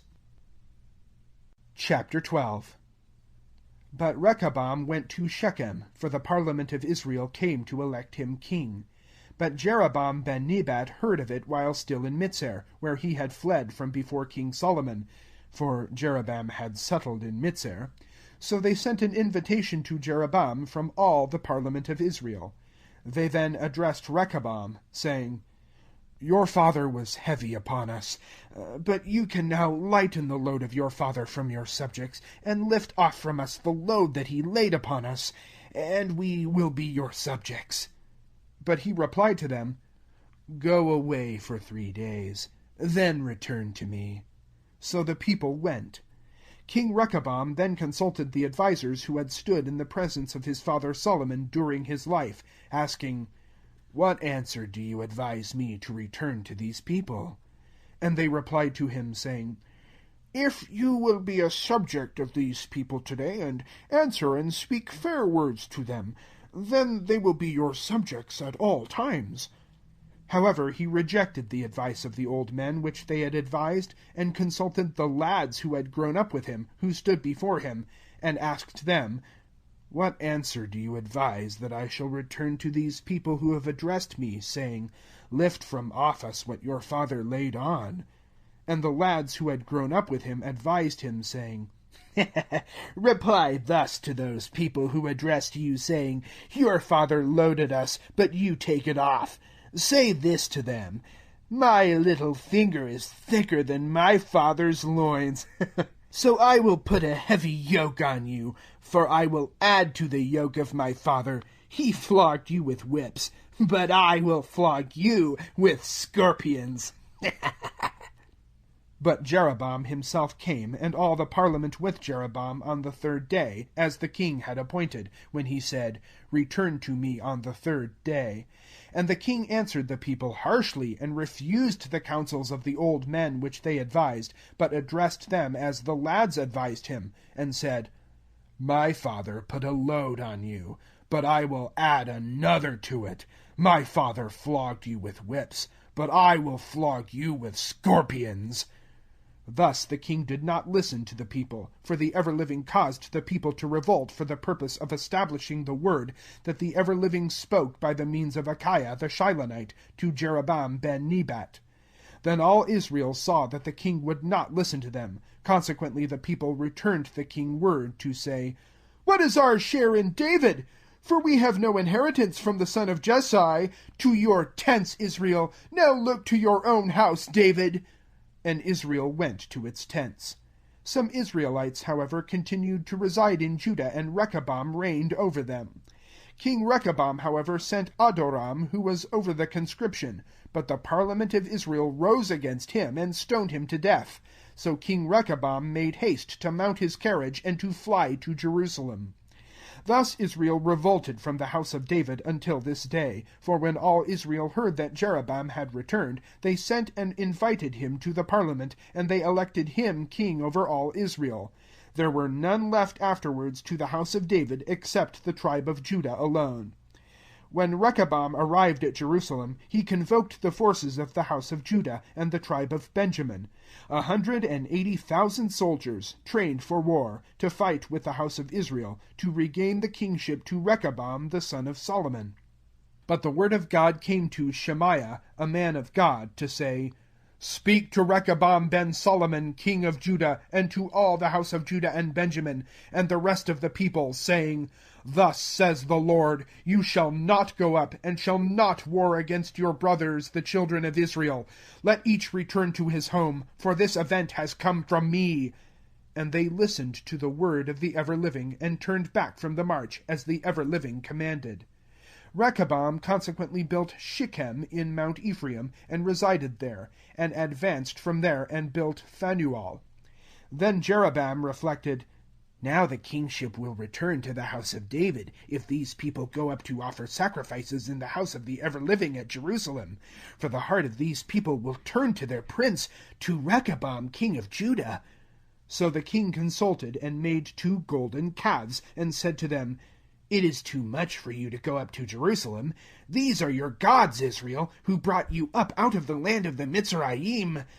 He therefore placed the one in Bethel, and the other he placed in Dan. But this thing was a sin, and the people went before the one to Dan. He also made the house of pillars, and made priests from the mass of the people who were not of the descendants of Levi. Jeroboam, besides, made a festival in the 8th month, on the 15th day of the month, like the feast that was to the ever-living, and went up to sacrifice to the calves which he had made, and fixed in Bethel, with the priests of the columns he had made, and offered upon the altar that he had constructed in Bethel, on the 15th day of the 8th month, as his heart had decided to make a festival for the children of Israel, and he offered incense on the altar. Chapter 13. When suddenly a man of God came from Judah with a message from the ever-living to Bethel, whilst Jeroboam stood at the altar with the incense, and the messenger of the ever-living approached to the altar, and said, Altar, altar, thus says the ever-living, Behold, a son shall be born to the house of David, his name Josiah, and he will offer upon you the priests of the columns who burn incense upon you, and the bones of men upon you. He also gave a proof of it at the same time, saying, This is the proof that the ever-living has commanded. Look, the altar splits and scatters the fire that is upon it. But when the king heard the message of the man of God which he proclaimed against the altar at Bethel, Jeroboam extended his hand from the altar, exclaiming, "Seize him!" And his hand remained as he extended it from him, that he was not able to return it to himself. The altar also split, and poured out the coals from the altar, according to the proof which the man of God had given with the message of the ever-living. The king consequently begged and said to the man of God, "Entreat now the presence of your God, and pray on my behalf that he would restore my hand to me." So the man of God entreated the presence of the ever-living, and he restored the king's hand to him, and it became as formerly. Then the king said to the man of God, "Come with me to the palace, and refresh yourself, and I will give you a present." But the man of God replied to the king, "If you would give me the half of your palace, I would not go with you, and I would not eat food, and I would not drink water in this place. For the message of the ever-living commanded me thus, saying, Return not by the road you go." He accordingly returned by another road, and did not return by the road he came upon to Bethel. But there was an old preacher residing at Bethel, whose sons came and related to him the whole of these facts, which the man of God had effected on that day in Bethel, the messages which he had delivered to the king. They reported them to their father. When their father asked them, "Can you tell what road he went?" his sons happened to have seen the way the man of God who came from Judah went. He consequently said to his sons, "Saddle my ass." And they saddled the ass, and he mounted it, and went after the man of God, and found him sitting under an oak, and said to him, "Are you the man of God who came from Judah?" And he answered, "I am." Then he said to him, "Come with me to my house and eat bread." But he replied, "I am not able to turn back with you, or to go with you to eat bread, nor can I drink water with you in this place. For the message of the ever-living commanded me, You shall not eat food, nor drink water, nor even turn back to go by the road on which you came to it." But he replied, "I also am a preacher like yourself, and a divine messenger spoke to me by command of the ever-living to say, Take him back with you to your house, and let him eat food and drink water." But he lied to him. He consequently returned with him, and ate bread in his house, and drank water, and they both sat at the table, when the word of the ever-living came to the preacher with whom he had returned. And he exclaimed to the man of God who came from Judah, "Thus says the ever-living, Alas! For your disobeying the direction of the ever-living, and not regarding the command which your ever-living God commanded you. For you have eaten food and drunk water in the place where he commanded you not to eat bread or drink water. Your body shall never go to the tomb of your fathers." After he had eaten food, and after he had drank, however, he saddled him the ass to go to where he had returned back, and he went. But a lion met him in the road, and killed him, and his body was stretched on the road, and the ass stood by one side, and the lion stood at the other side of the body. And men happened to come and see the body stretched on the road, and the lion standing at the side of the body. And they came and reported it in the village in which the old preacher dwelt. And the preacher, who had turned him from the path, heard it, and exclaimed, "It is the man of God who disobeyed the direction of the ever-living, so the Lord has given him to the lion, who has broken and killed him, according to the word which the ever-living spoke to him." Then he addressed his sons, saying, "Saddle me the ass." And they saddled it, and he went and found the body stretched on the road, with the ass and the lion standing at the side of the body. The lion had not eaten the body, nor injured the ass. So the preacher lifted up the body of the man of God, and laid it on the ass, and brought it back, and came to the village of the old preacher, to mourn and to bury it. So he laid the corpse in his own tomb, and mourned over it as if it were his brother. And after he had buried it, he said to his sons, "When I die, you must bury me in the tomb where the man of God is buried. At the side of his bones place my bones. For it was the ever-living commanded what he proclaimed as a message of the ever-living against the altar that is in Bethel, and against all the temples of columns which are in the town of Shomeron." After this message Jeroboam did not, however, return from his evil way, but went and made priests from the mass of the people for the columns his hand delighted to make. And they became priests of the columns. This matter was the sin of the house of Jeroboam, which destroyed and wasted it from the face of the earth. Chapter 14. Some time after Abiah the son of Jeroboam was sick, and Jeroboam said to his wife, "Rise up now, and disguise yourself, so that they may not know that you are the wife of Jeroboam, and go to Shiloh where Achiah the reciter is, he who announced to me to reign over this people.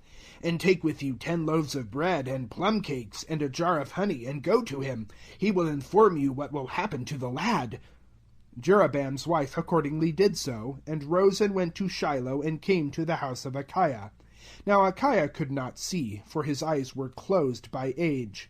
But the ever-living said to Achiah, "The wife of Jeroboam has come to inquire about her son from you, for he is sick.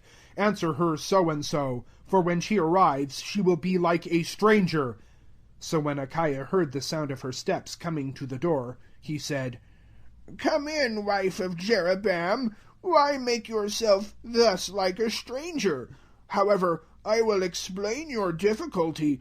Go and say to Jeroboam, 'Thus asks the ever-living God of Israel.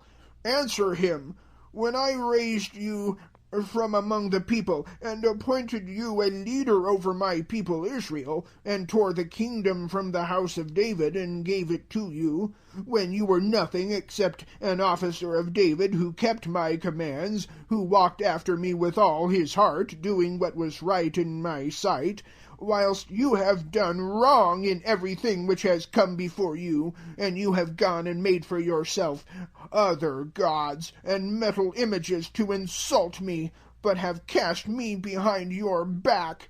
Therefore I will bring evil on the house of Jeroboam, and I will cut off from Jeroboam the pisser against the private wall, and he shall be forsaken in Israel, and I will burn the house of Jeroboam as dung is burnt to destroy it.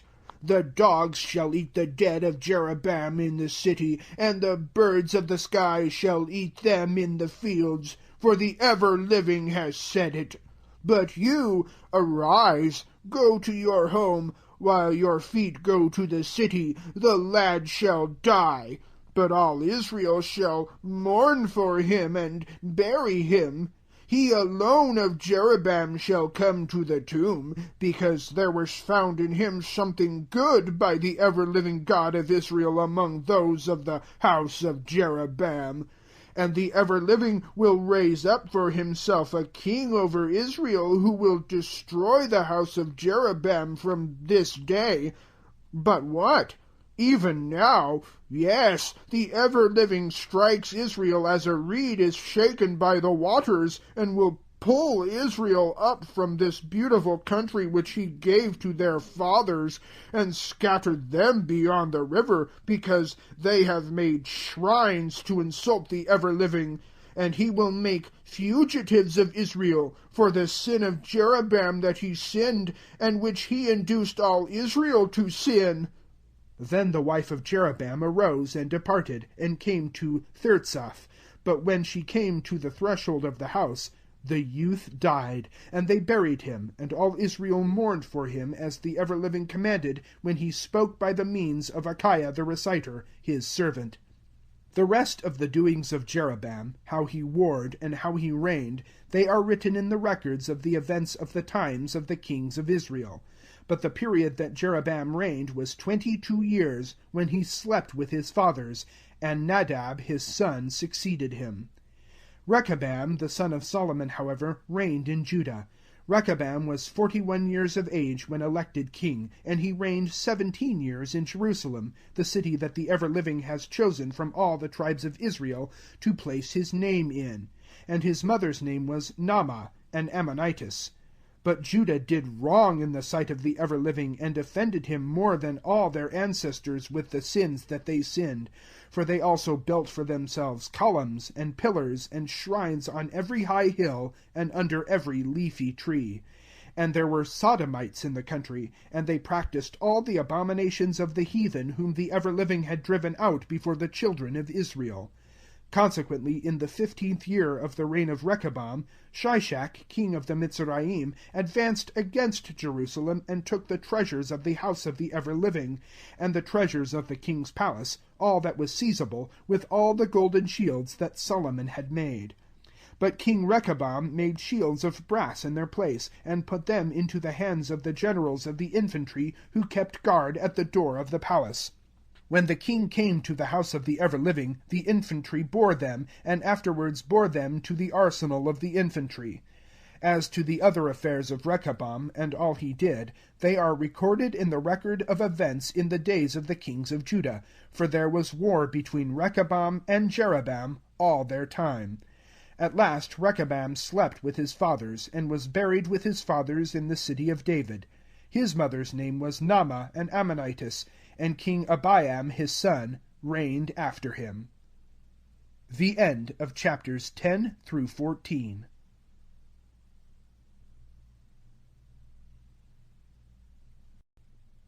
Chapter 15. Thus, in the 18th year of King Jeroboam ben Nebat, Abiam began to reign in Judah. He reigned 3 years in Jerusalem, and his mother's name was Maachah, the daughter of Abishalom.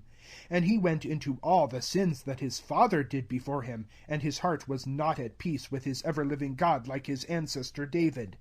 However, because of David, the ever-living his God gave him a light in Jerusalem by raising his sons after him and fixing them in Jerusalem. Since David did right in the sight of the ever-living, and did not turn from anything he was commanded all the time of his life, except in the affair of Uriah the Hittite. There was also war between Abiam and Jeroboam all the time of his life. But the rest of the affairs of Abiam, and all that he did, are written in the record of the events of the days of the kings of Judah, for there was war between Abiam and Jeroboam. At last Abiam slept with his fathers, and they buried him in the city of David, and Asa his brother reigned in his stead.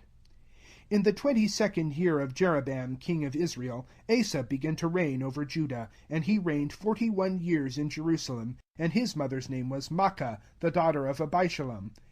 Asa, however, did right in the sight of the ever-living, like David his ancestor, and expelled the Sodomites from the country, and threw down the idols that his father and his mother Maachah had made, whom he removed from her station because she had made horrible idols for a shrine. But Asa pulled down the goddesses and burnt them by the brook Kidron. He did not, however, overturn the columns. Yet the heart of Asa was at peace with the ever-living all his days.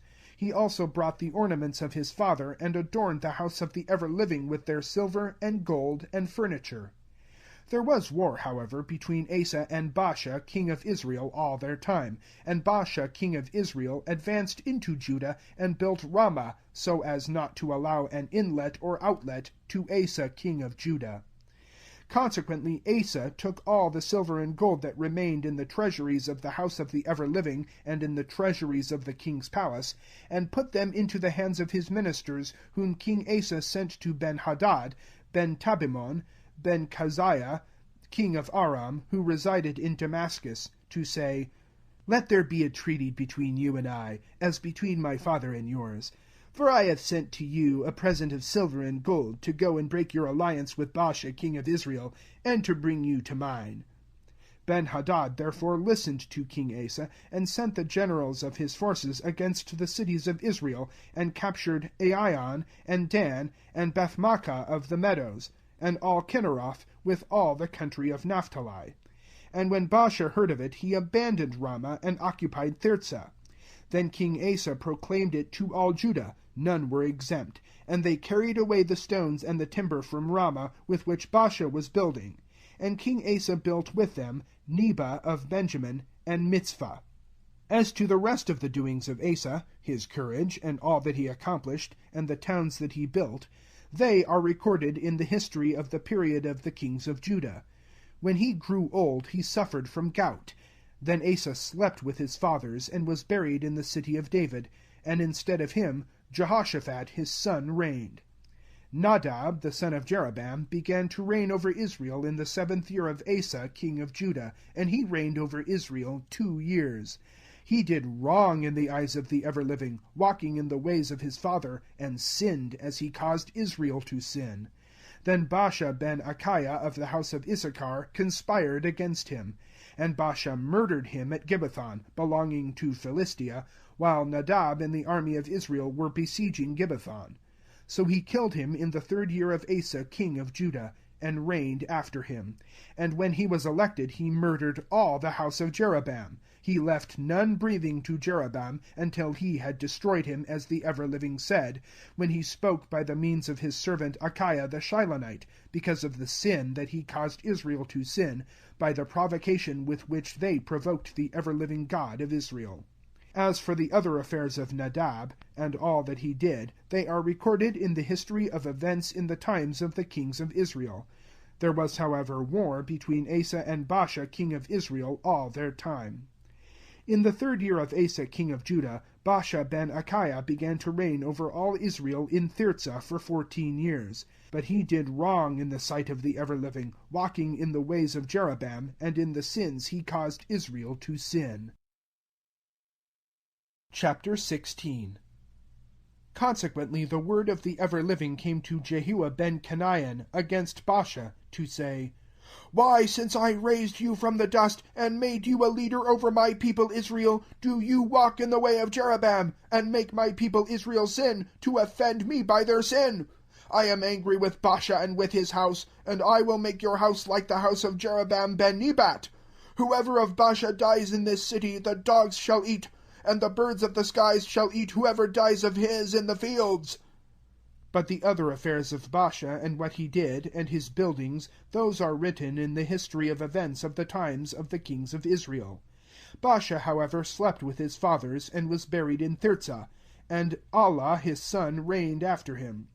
But there also came by means of Jehoiachin ben Chenaanah the message from the ever-living against Baasha and his house, and against all the wrong that he did in the sight of the ever-living, by insulting him with his manufactured idols. It denounced him for being like the house of Jeroboam, and because he assailed it. In the 16th year of Asa king of Judah, Allah ben Baasha began to reign over Israel in Tirzah for 2 years. Then his officer Zimri, commander of the chariot barracks, conspired against him, while he was at Tirzah, at a drinking bout, at the house of Artsah, who was superintendent of his palace in Tirzah. There Zimri came and assailed, and killed him in the 17th year of Asa king of Judah, and reigned in his stead. When he was elected king, and had settled himself on his throne, he killed the whole family of Baasha. He did not leave of him a male child, or a relative of his, or a friend. Thus Zimri destroyed the whole family of Baasha, according to the message of the ever-living that he spoke to Baasha, by means of Jehoiah the reciter, because of all the sins of Baasha, and the sins of Allah his son, that they sinned, and that they made Israel to sin, to provoke the ever-living God of Israel to afflict them. As to the remainder of the affairs of Allah, and all that he did, they are written in the history of the events of the times of the kings of Israel. In the 18th year of Asa king of Judah, Zimri began to reign for 7 days in Tirzah. The army was encamped at the time in Gibbethon of Philistia. The army in the camp heard the report, Zimri has conspired and assailed the king, and has made himself king of all Israel. The commander of the army of Israel at the camp was Gomri. So Gomri, and the forces of Israel with him, went up from Gibbethon, and besieged Tirzah. But when Zimri saw that the city was stormed, he went to Armon, the palace of the king, and burnt himself with the king's palace, and died, because of the sins that he sinned in doing wrong in the sight of the ever-living, by walking in the way of Jeroboam, and the sins he committed, which made Israel sin. For the rest of the acts of Zimri, and the conspiracy that he conspired, they are recorded in the history of the events of the times of the kings of Israel. Then the forces of Israel divided. Half of the forces went after Thibni ben Ginath to make him king, and half after Gomri. But the force that followed Gomri was stronger than the force that followed Thibni ben Ginath. So Thibni was killed, and Gomri made himself king. In the 21st year of Asa king of Judah, Gomri began to reign over Israel for 12 years. He reigned 6 years in Tirzah, and then he bought Mount Shomeron from Shomer for 2 talents of silver, and built on the hill, and called the name of the city which he had built, after the name of Shomer, the owner of the hill, Shomeron. Gomri, however, did wrong in the sight of the ever-living, and wrong greater than all who were before him, and walked completely in the path of Jeroboam the son of Nebat, and in his sins, that he caused Israel to sin, to provoke the ever-living God of Israel to destroy them. For the rest of the affairs of Gomri, what he did, and the great things that he accomplished, they are written in the history of events of the days of the kings of Israel.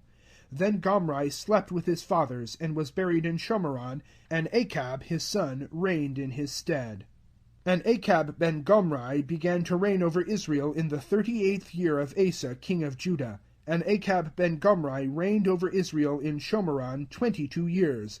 But Achab ben Gomri did wrong in the sight of the ever-living, more than all before him. For it was little to him to walk in the sins of Jeroboam ben Nebat, for he took as a wife Azabel, the daughter of Othbal, king of the Zidonians, and went and served Baal, and worshipped him. He also raised an altar to Baal, in the temple of Baal, which he built in Shomeron. Achab, besides, made shrines, and added to the insults of the ever-living, the God of Israel, beyond all the kings of Israel that were before him. In his day Jaal built Bethjaal, that is Jericho. By Abiram his eldest son he laid the foundations, and by Shezib his youngest he set up its gates, as the ever-living announced, when he spoke by the means of Joshua ben Nun. Chapter 17.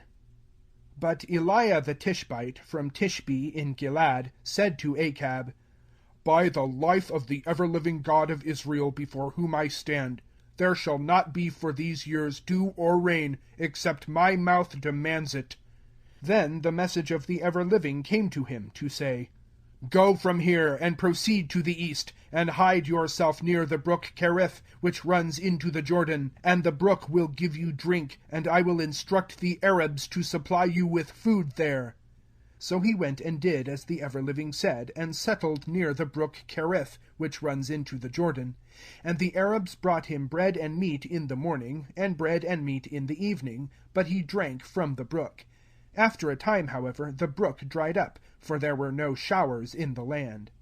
Then the message of the ever-living came to him, saying, Arise, go to Zarephath, which belongs to Zidon, and stay there, because I have instructed a widow woman there to provide for you.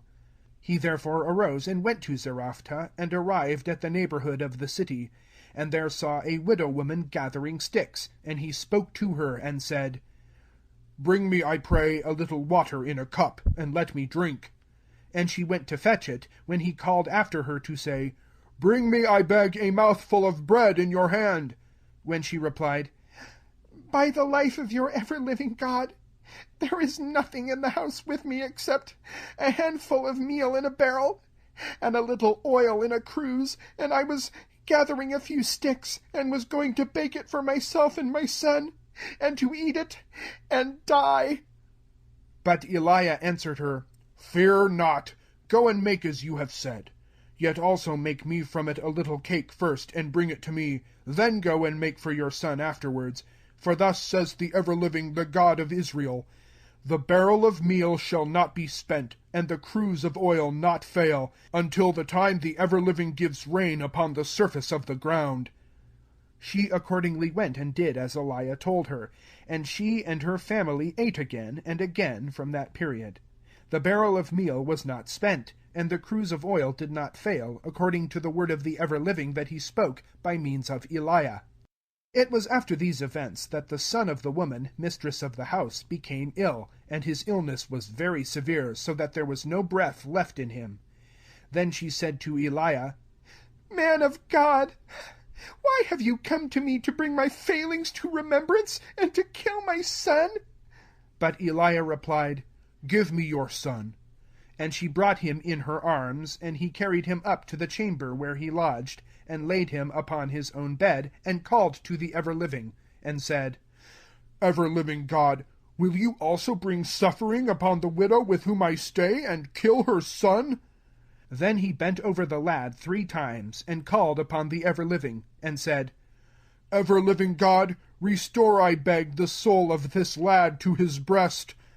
And the ever-living listened to the voice of Eliah, and restored the soul of the lad to his breast, and he was alive. Then Eliah took the lad, and descended from the chamber to the house, and gave him to his mother. Eliah then said, "See, your son is alive."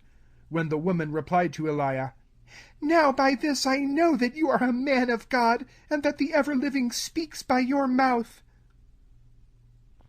Chapter 18. When many days had passed, the message of the ever-living came to Eliah in the 3rd year, to say, "Go, see Achab, when I will give rain on the face of the ground." He went therefore to see Achab. The famine was by now terrible in Shomeron, and Achab had summoned Abadiah, who was over his palace. Although Abadiah reverenced the ever-living greatly, and when Isabel cut off the preachers of the ever-living, Abadiah took 100 preachers, and hid them by 50 in a cave, and supplied them with bread and water.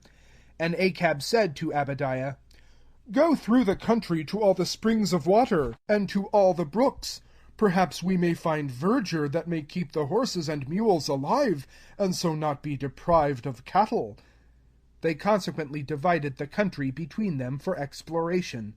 Achab went one way by himself, and Abadiah went another way by himself. And while Abadiah was on his road, Eliah approached him, when he dismounted and fell on his face, and exclaimed, "Are you here, my lord Eliah?" And he replied, "I am. Go and tell your prince, Eliah is here." But he answered, "How have I offended you, that you should put your servant into the hand of Achab to kill me? By the life of your ever-living God, there is not a tribe or district where my prince has not sent to seek you. When they said, 'He is not residing in this district or this tribe,' then he asked an oath from the district or tribe that you could not be found there. And now you say to me, 'Go, tell your prince Eliah is here.' But it may be, whilst I am going from you to my prince, that the spirit of the ever-living will carry you to I know not where. And I, having gone to inform Achab, and he not finding you, will kill me. Yet your servant has reverenced the ever-living from my youth. Has it not been related to my master what I did when Isabel murdered the preachers of the ever-living? How I hid 100 of the ever-living's preachers by 50s in caves, and provided them with bread and water? Yet now you say to me, 'Go, tell your prince Eliah is here,' when he will kill me." Eliah, however, answered him, "By the life of the ever-living power before whose face I stand, I will see him now."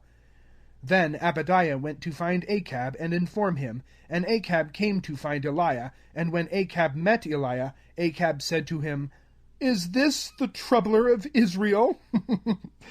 But he replied, "I do not trouble Israel, but yourself and your father's house, by forsaking the commands of the ever-living, and walking after Baalim. Now, however, collect to me all Israel at Mount Carmel, with 450 preachers of Baal, and the 400 of the preachers of the shrines who dine at the table of Isabel." Achab, in consequence, sent to all Israel, and collected the preachers upon Mount Carmel, where Eliah came to the people and asked, "For how long will you swing between two parties? If the ever-living is God, follow him, but if Baal, follow him." But the people did not answer a word. Eliah consequently said to the people, "Separate the preachers of the ever-living from the 450 preachers of Baal, and give us 2 bullocks, and let them choose 1 bullock for themselves, and cut it up, and place it upon wood, but put no fire to it. And I will offer the other bullock, and lay it upon wood, but put no fire to it. Then I will call upon the name of the ever-living, and he is the God who answers by fire. He is the God." And all the people replied, "It is a good idea." Eliah then said to the preachers of Baal, "Choose 1 of the bullocks for yourselves, and prepare it first, for you are many, and call upon the name of your God, but put no fire to it." So they took the bullock given to them, and prepared it, and called on the name of Baal from daybreak until noon, saying, "Baal, answer us!" But no voice came or answered. Then they leaped upon the altar which they had made. When noon came, Eliah ridiculed them, and said, "Call with a louder voice, for he is a god. Perhaps he is talking, or perhaps he is hunting, or perhaps alone on a journey.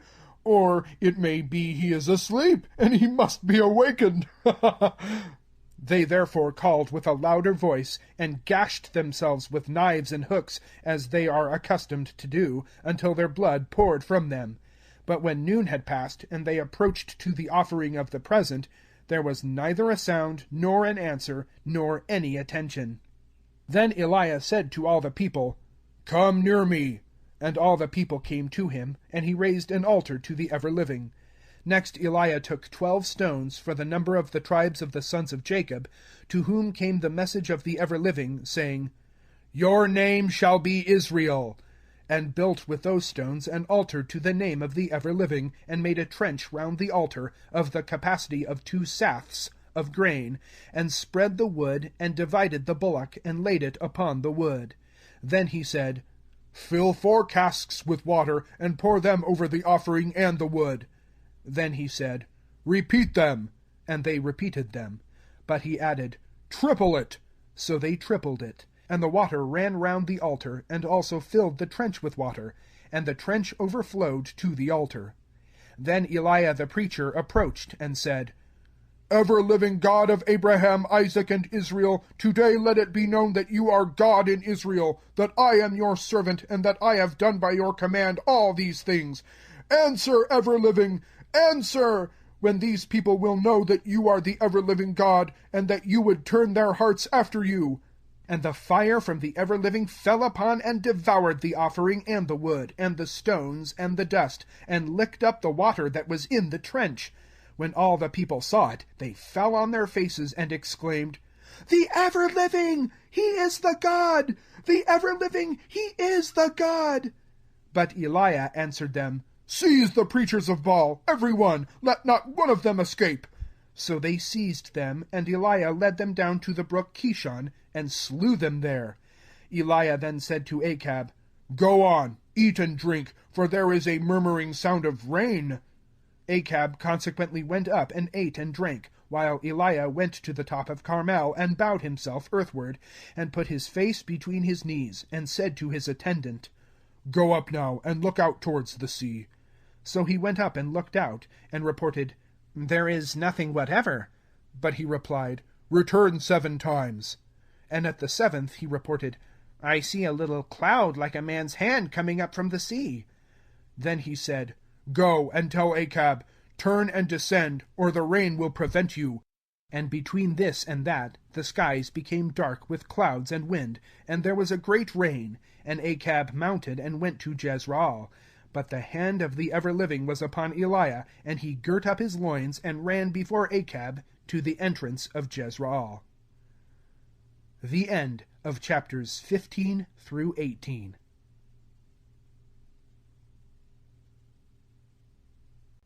Chapter 19.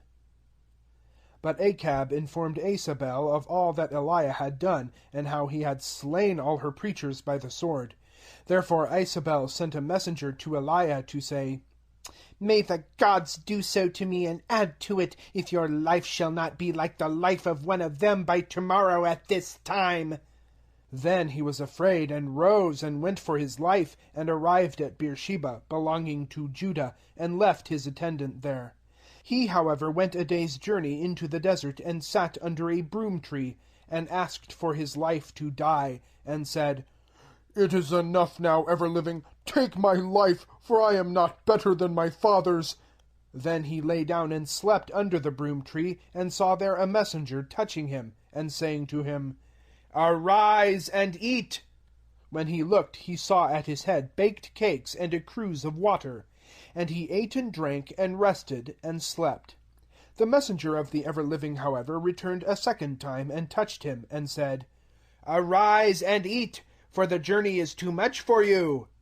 So he arose, and ate and drank, and traveled upon that food 40 days and 40 nights, as far as Horeb, the mountain of the ever-living, and went into a cave there, and lodged in it, when the message of the ever-living came to him, and asked, "What do you here, Eliah?" And he replied, "I have been very zealous for the ever-living God of might.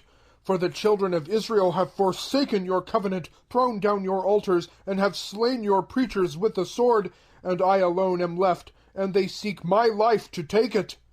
But it was answered, "Go out and station yourself upon the hill in the presence of the ever-living, and see the ever-living pass."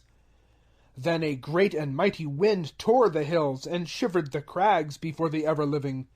The ever-living was not in the wind.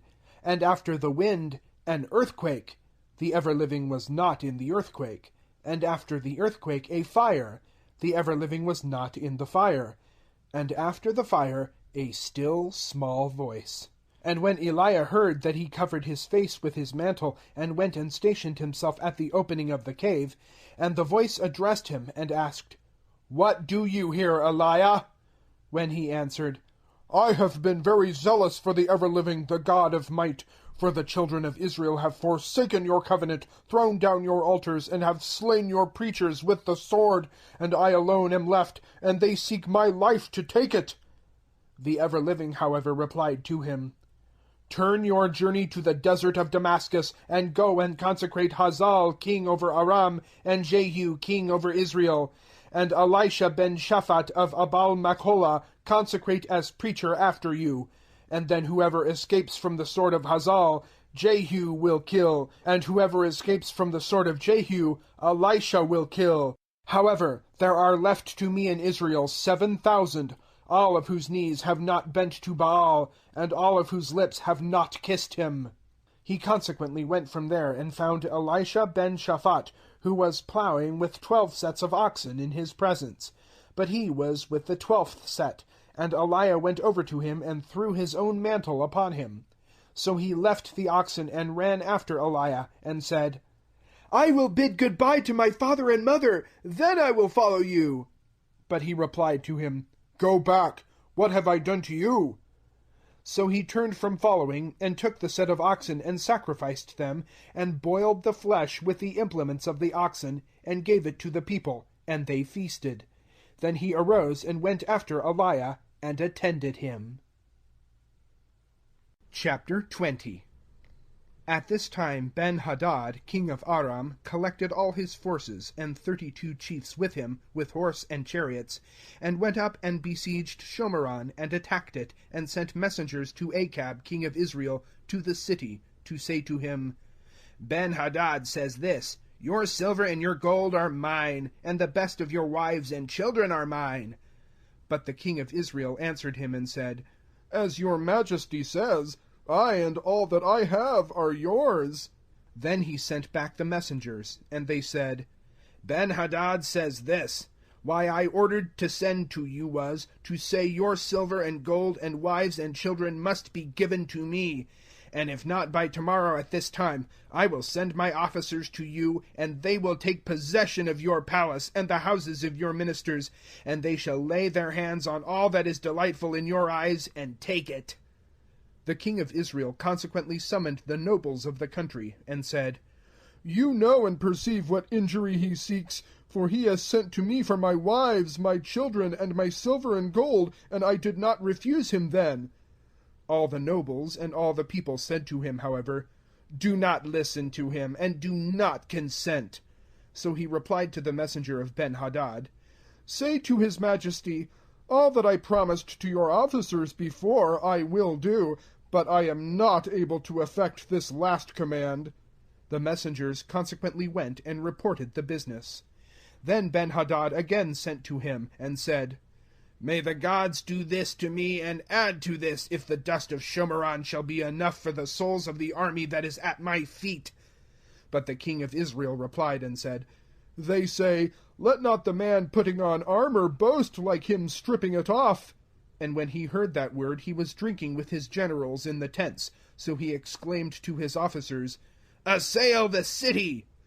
A preacher, however, approached to Achab, king of Israel, and said, Thus says the ever-living, Look upon all this great crowd. I will give it into your power today, that you may know that I am the ever-living. But Achab asked, How? When he answered, Thus says the ever-living, By the guards of the provincial governors. Then he asked, Who must command in the battle? And he replied, Yourself. He consequently arranged the guards of the provincial governors, who were 232, and behind them he arranged the whole of the forces of all the children of Israel, 7,000, and they went out at noon. Ben-Hadad meantime had drunk himself drunk in the tents with the 32 chiefs who helped him. But the soldiers of the provincial governors advanced to the front. So Ben-Hadad sent to inquire, and they informed him, saying, "Some men are coming out of Shomeron." When he answered, "If they come peacefully, seize them at once, and if they come for a fight, seize them at once." But they were the guards of the provincial governors who came from the city with the force which followed them, and they assailed each his man, and Aram fled, and Israel pursued. But Ben-Hadad escaped on a horse with his cavalry. Then the king of Israel advanced and assailed the horse and chariots, and defeated Aram with a crushing defeat. Then a preacher approached the king of Israel and said to him, "Go and strengthen yourself, for you should know and foresee what you have to do, because the king of Aram will come back upon you at the spring of next year." The officers of the king of Aram, however, said to him, "Their God is a God of the hills, therefore they were stronger than us. But if we fight them in the plain, he will not be able to help them. But this event has made the chiefs return each to his own home. Therefore appoint generals in their place, and collect for yourself an army like the army that was beaten, and with similar cavalry, and similar chariots, and fight them in the plain where they will not be strong." He listened to their advice, and did so. And when the year had turned, Ben-Hadad organized Aram, and advanced to Aphek to fight with Israel. Consequently the children of Israel organized themselves, and provisioned themselves, and marched to meet them. But the Israelites compared to them were like 2 flocks of sheep and goats, while Aram covered the country. But a man of God came and spoke to the king of Israel, and said, "Thus says the ever-living, was not this what Aram said? The ever-living is a God of the hills, and not a God of the plains. Therefore I will give you all this great army to your hand, and you shall know that I am the ever-living." But those encamped, and these encamped for 7 days. On the 7th they joined in battle, and Israel slew of Aram on that single day 100,000 of infantry, and the remainder fled to Aphek to the citadel, but the wall fell upon a crowd of 27 men. The rest, with Ben-Hadad, fled and reached the inner fortress of the city. His ministers then said to him, "See now, listen to us, for the kings of the house of Israel are merciful kings. Let us put sacks upon our loins and ropes upon our heads, and go to the king of Israel. Perhaps he will spare your life." They accordingly bound sacks upon their waists, and ropes on their heads, and came to the king of Israel, and said, "Your servant Ben-Hadad asks, will you let me live?" When he answered, "He shall live, he is my brother." But the men watched, and made haste, and confirmed it from themselves, and said, "Your brother Ben-Hadad." Then he said, "Go, fetch and bring him." So they went and brought Ben-Hadad to him, and he made him mount into his own chariot, when he said, "The cities that my father took from your father I will restore, and also return to Shomeron the suburbs at Damascus, as your father held them. I will cede them to you." So he made a compact with him that he should hand them to him. A man, however, belonging to the profession of the preachers, said to his companion, "I wish you would assault me." But he hesitated to wound him. So he said to him, "Say, why have you not listened to the voice of the ever-living? In consequence, when you leave me, a lioness will assail you." And when he went from his side, he met a lioness, and she assailed him. Then he met another man, and said, "I wish you would assault me." So that man assaulted, and wounded him. Then the preacher went and stationed himself awaiting the king on the road. But he had rolled in the dust up to his eyes, and when the king passed he shrieked out to the king, and said, "Your servant was in the heart of the battle, and an officer brought to me a man, and said, 'Guard this man. If he escapes, your life shall be for his life, or you shall pay a talent of silver.' But whilst your servant was walking here and there, he vanished." The king of Israel, however, answered, "Consequently, you are convicted by your own statement." Then he at once swept the dust from his face, when the king of Israel recognized him as belonging to the preachers, for he exclaimed, "Thus says the ever-living, why have you freed this cursed fellow from your power? Therefore your life shall be for his life, and your people for his people." So the king of Israel went to his palace sad and gloomy, and came to Shomeron. Chapter 21. The following was after these events. Naboth the Jezreelite possessed a vineyard at Jezreel at the side of the park of Achab, king of Shomeron. And Achab spoke to Naboth, and said, Sell me your vineyard, and let it be mine for a flower garden, for it is near the side of my house, and I will give you in exchange a better vineyard than it, or if preferable in your opinion, I will pay you money for the purchase. Naboth, however, replied to Achab, It would be a grief to me if I sold you my ancestral property. Achab consequently went to his home sad and gloomy over the reply Naboth the Jezreelite had spoken to him, when he said, I will not sell you my ancestral property. Therefore he lay on his couch and turned his face, and would not eat food. Isabel, his wife, consequently came to him and asked, What is the matter that your spirit is depressed, and you will not take food?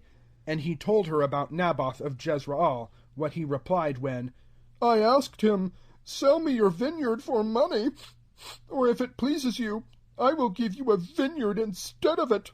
But he answered, I will not sell you my vineyard.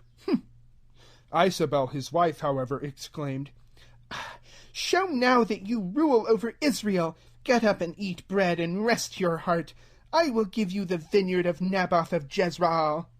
She consequently wrote letters in the name of Achab, and sealed the letters with his seal, to the judges and freemen of the village where Naboth resided, and wrote in the letters to say, Proclaim a feast, and put Naboth at the head of the people. Then set up 2 scoundrels against him, and instruct them to say, You have libeled God and the king, and let them drag him out, and stone and kill him. The judges and freemen who lived in his village consequently prepared the men in the way Isabel had sent to them in the letter she had written. They proclaimed a feast, and put Naboth at the head of the people, and brought the 2 villains, and set them against him. And the scoundrels accused Naboth before the people, saying, Naboth libeled God and the king. They consequently dragged him outside the village, and stoned and murdered him. Then they sent to Isabel to say, That Naboth has been stoned, and is dead.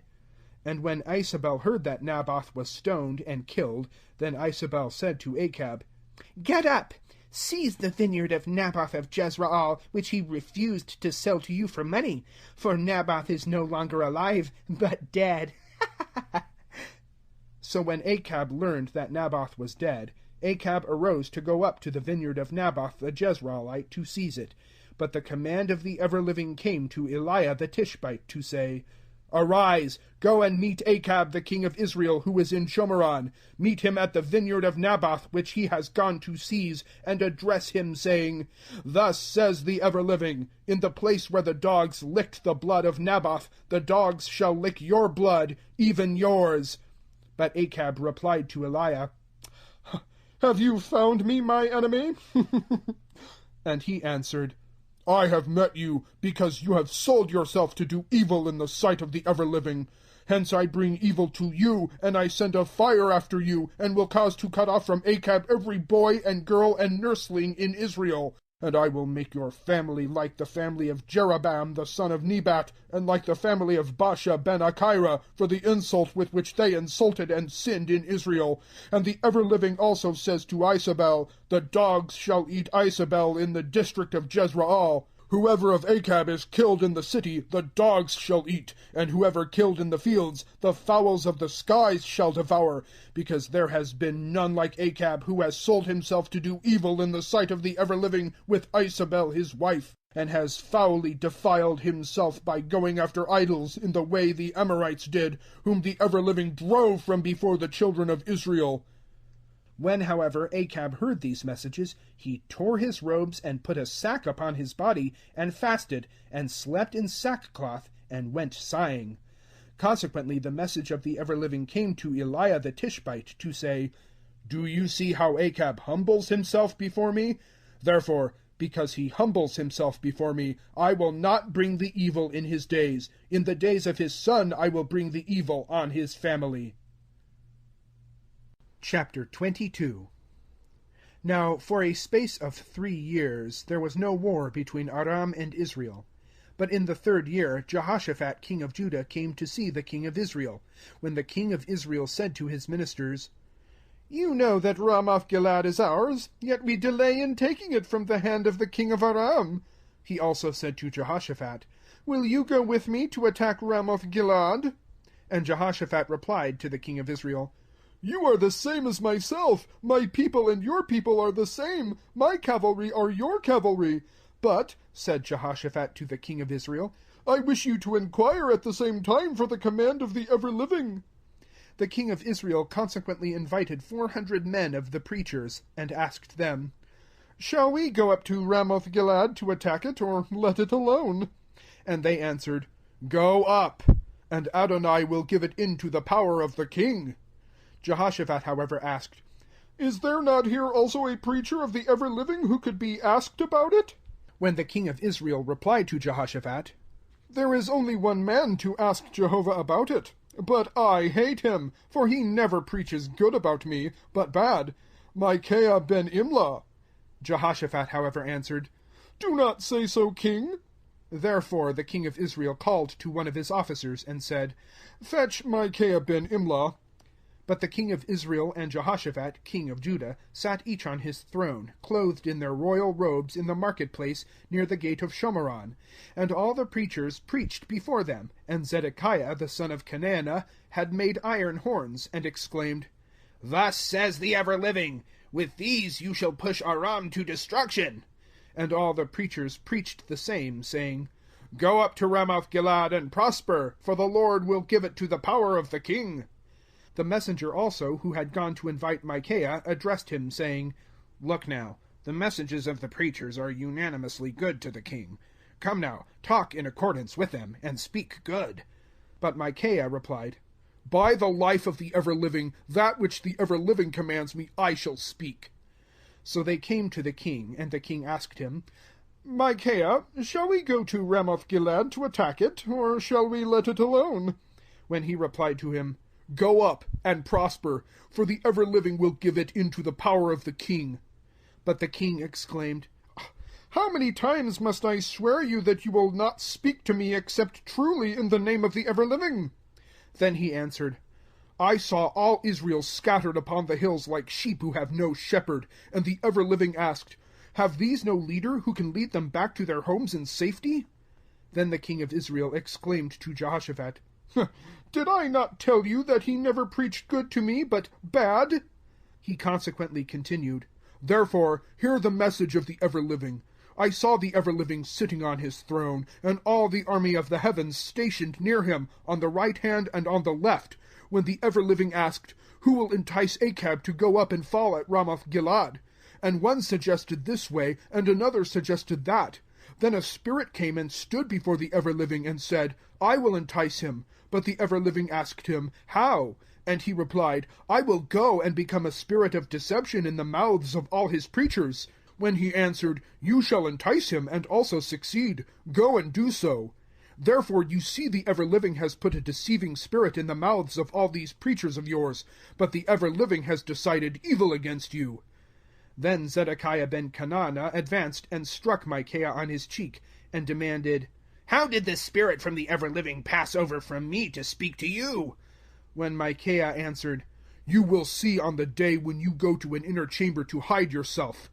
The king of Israel, however, exclaimed, Seize Micaiah, and conduct him to the castle of the governor of the city, and Joash the king's son, and say, The king orders thus, Put this fellow into solitary confinement, and feed him with bread of affliction and water of affliction, until I return in safety. But Micaiah answered, If you return in safety, the ever-living has not spoken by me. Then he added, Listen, all you people. The king of Israel and Jehoshaphat king of Judah consequently advanced against Ramoth-Gilead, when the king of Israel said to Jehoshaphat king of Judah, I will disguise myself and go into the battle, but you dress yourself in your robes. So the king of Israel disguised himself and went to battle. The king of Aram, however, had ordered his 32 officers of the charioteers, saying, You need not fight with little or great, but only with a king of Israel. Consequently, when the commanders of the chariots saw Jehoshaphat, they thought, This is the king of Israel, and they wheeled against him to fight. But Jehoshaphat cried out, So when the commanders of the chariots discovered that he was not the king of Israel, they turned away from him. A man, however, drew a bow at random and struck the king of Israel between the joints of his armor, when he said to his charioteer, Turn your hand and carry me from the fight, for I am wounded. So he left the battle at once, yet the king was supported in the chariot facing Aram, but died in the afternoon, and his blood from his wound poured into the bottom of the chariot. When sunset came, the word was passed to the camp to other, Each to his village, and each to his country. And they brought the dead king to Shomeron, where they buried the king. When the chariot was washed at the pool in Shomeron, the dogs licked his blood where the harlots washed themselves, according to the word of the ever-living which he had spoken. But the rest of the affairs of Achab, and all he did, and the white marble palace he built, and all the towns he erected, they are written of in the history of the events of the times of the kings of Israel. When he slept with his fathers, Achaziah his son reigned in his place. Jehoshaphat ben Asa began to reign over Judah in the 4th year of Achab king of Israel. Jehoshaphat was 35 years old at his coronation, and he reigned 25 years in Jerusalem, and his mother's name was Azubah, daughter of Shibach. He walked in the path of Asa his father. He did not turn from doing right in the sight of the ever-living, except that he did not throw down the columns. The people still sacrificed and offered incense at the columns. Jehoshaphat also was at peace with the king of Israel. For the rest of the affairs of Jehoshaphat, and the great things he achieved, and how he fought, they are recorded in the history of events in the days of the kings of Judah. However, the remainder of the Sodomites who escaped in the days of his father Asa, he expelled from the country. There was no king in Edom. He appointed a king. Jehoshaphat built ships for Tarshish, to go to Alphar for gold. But they did not go, for the ships were wrecked at Zion-Gabar.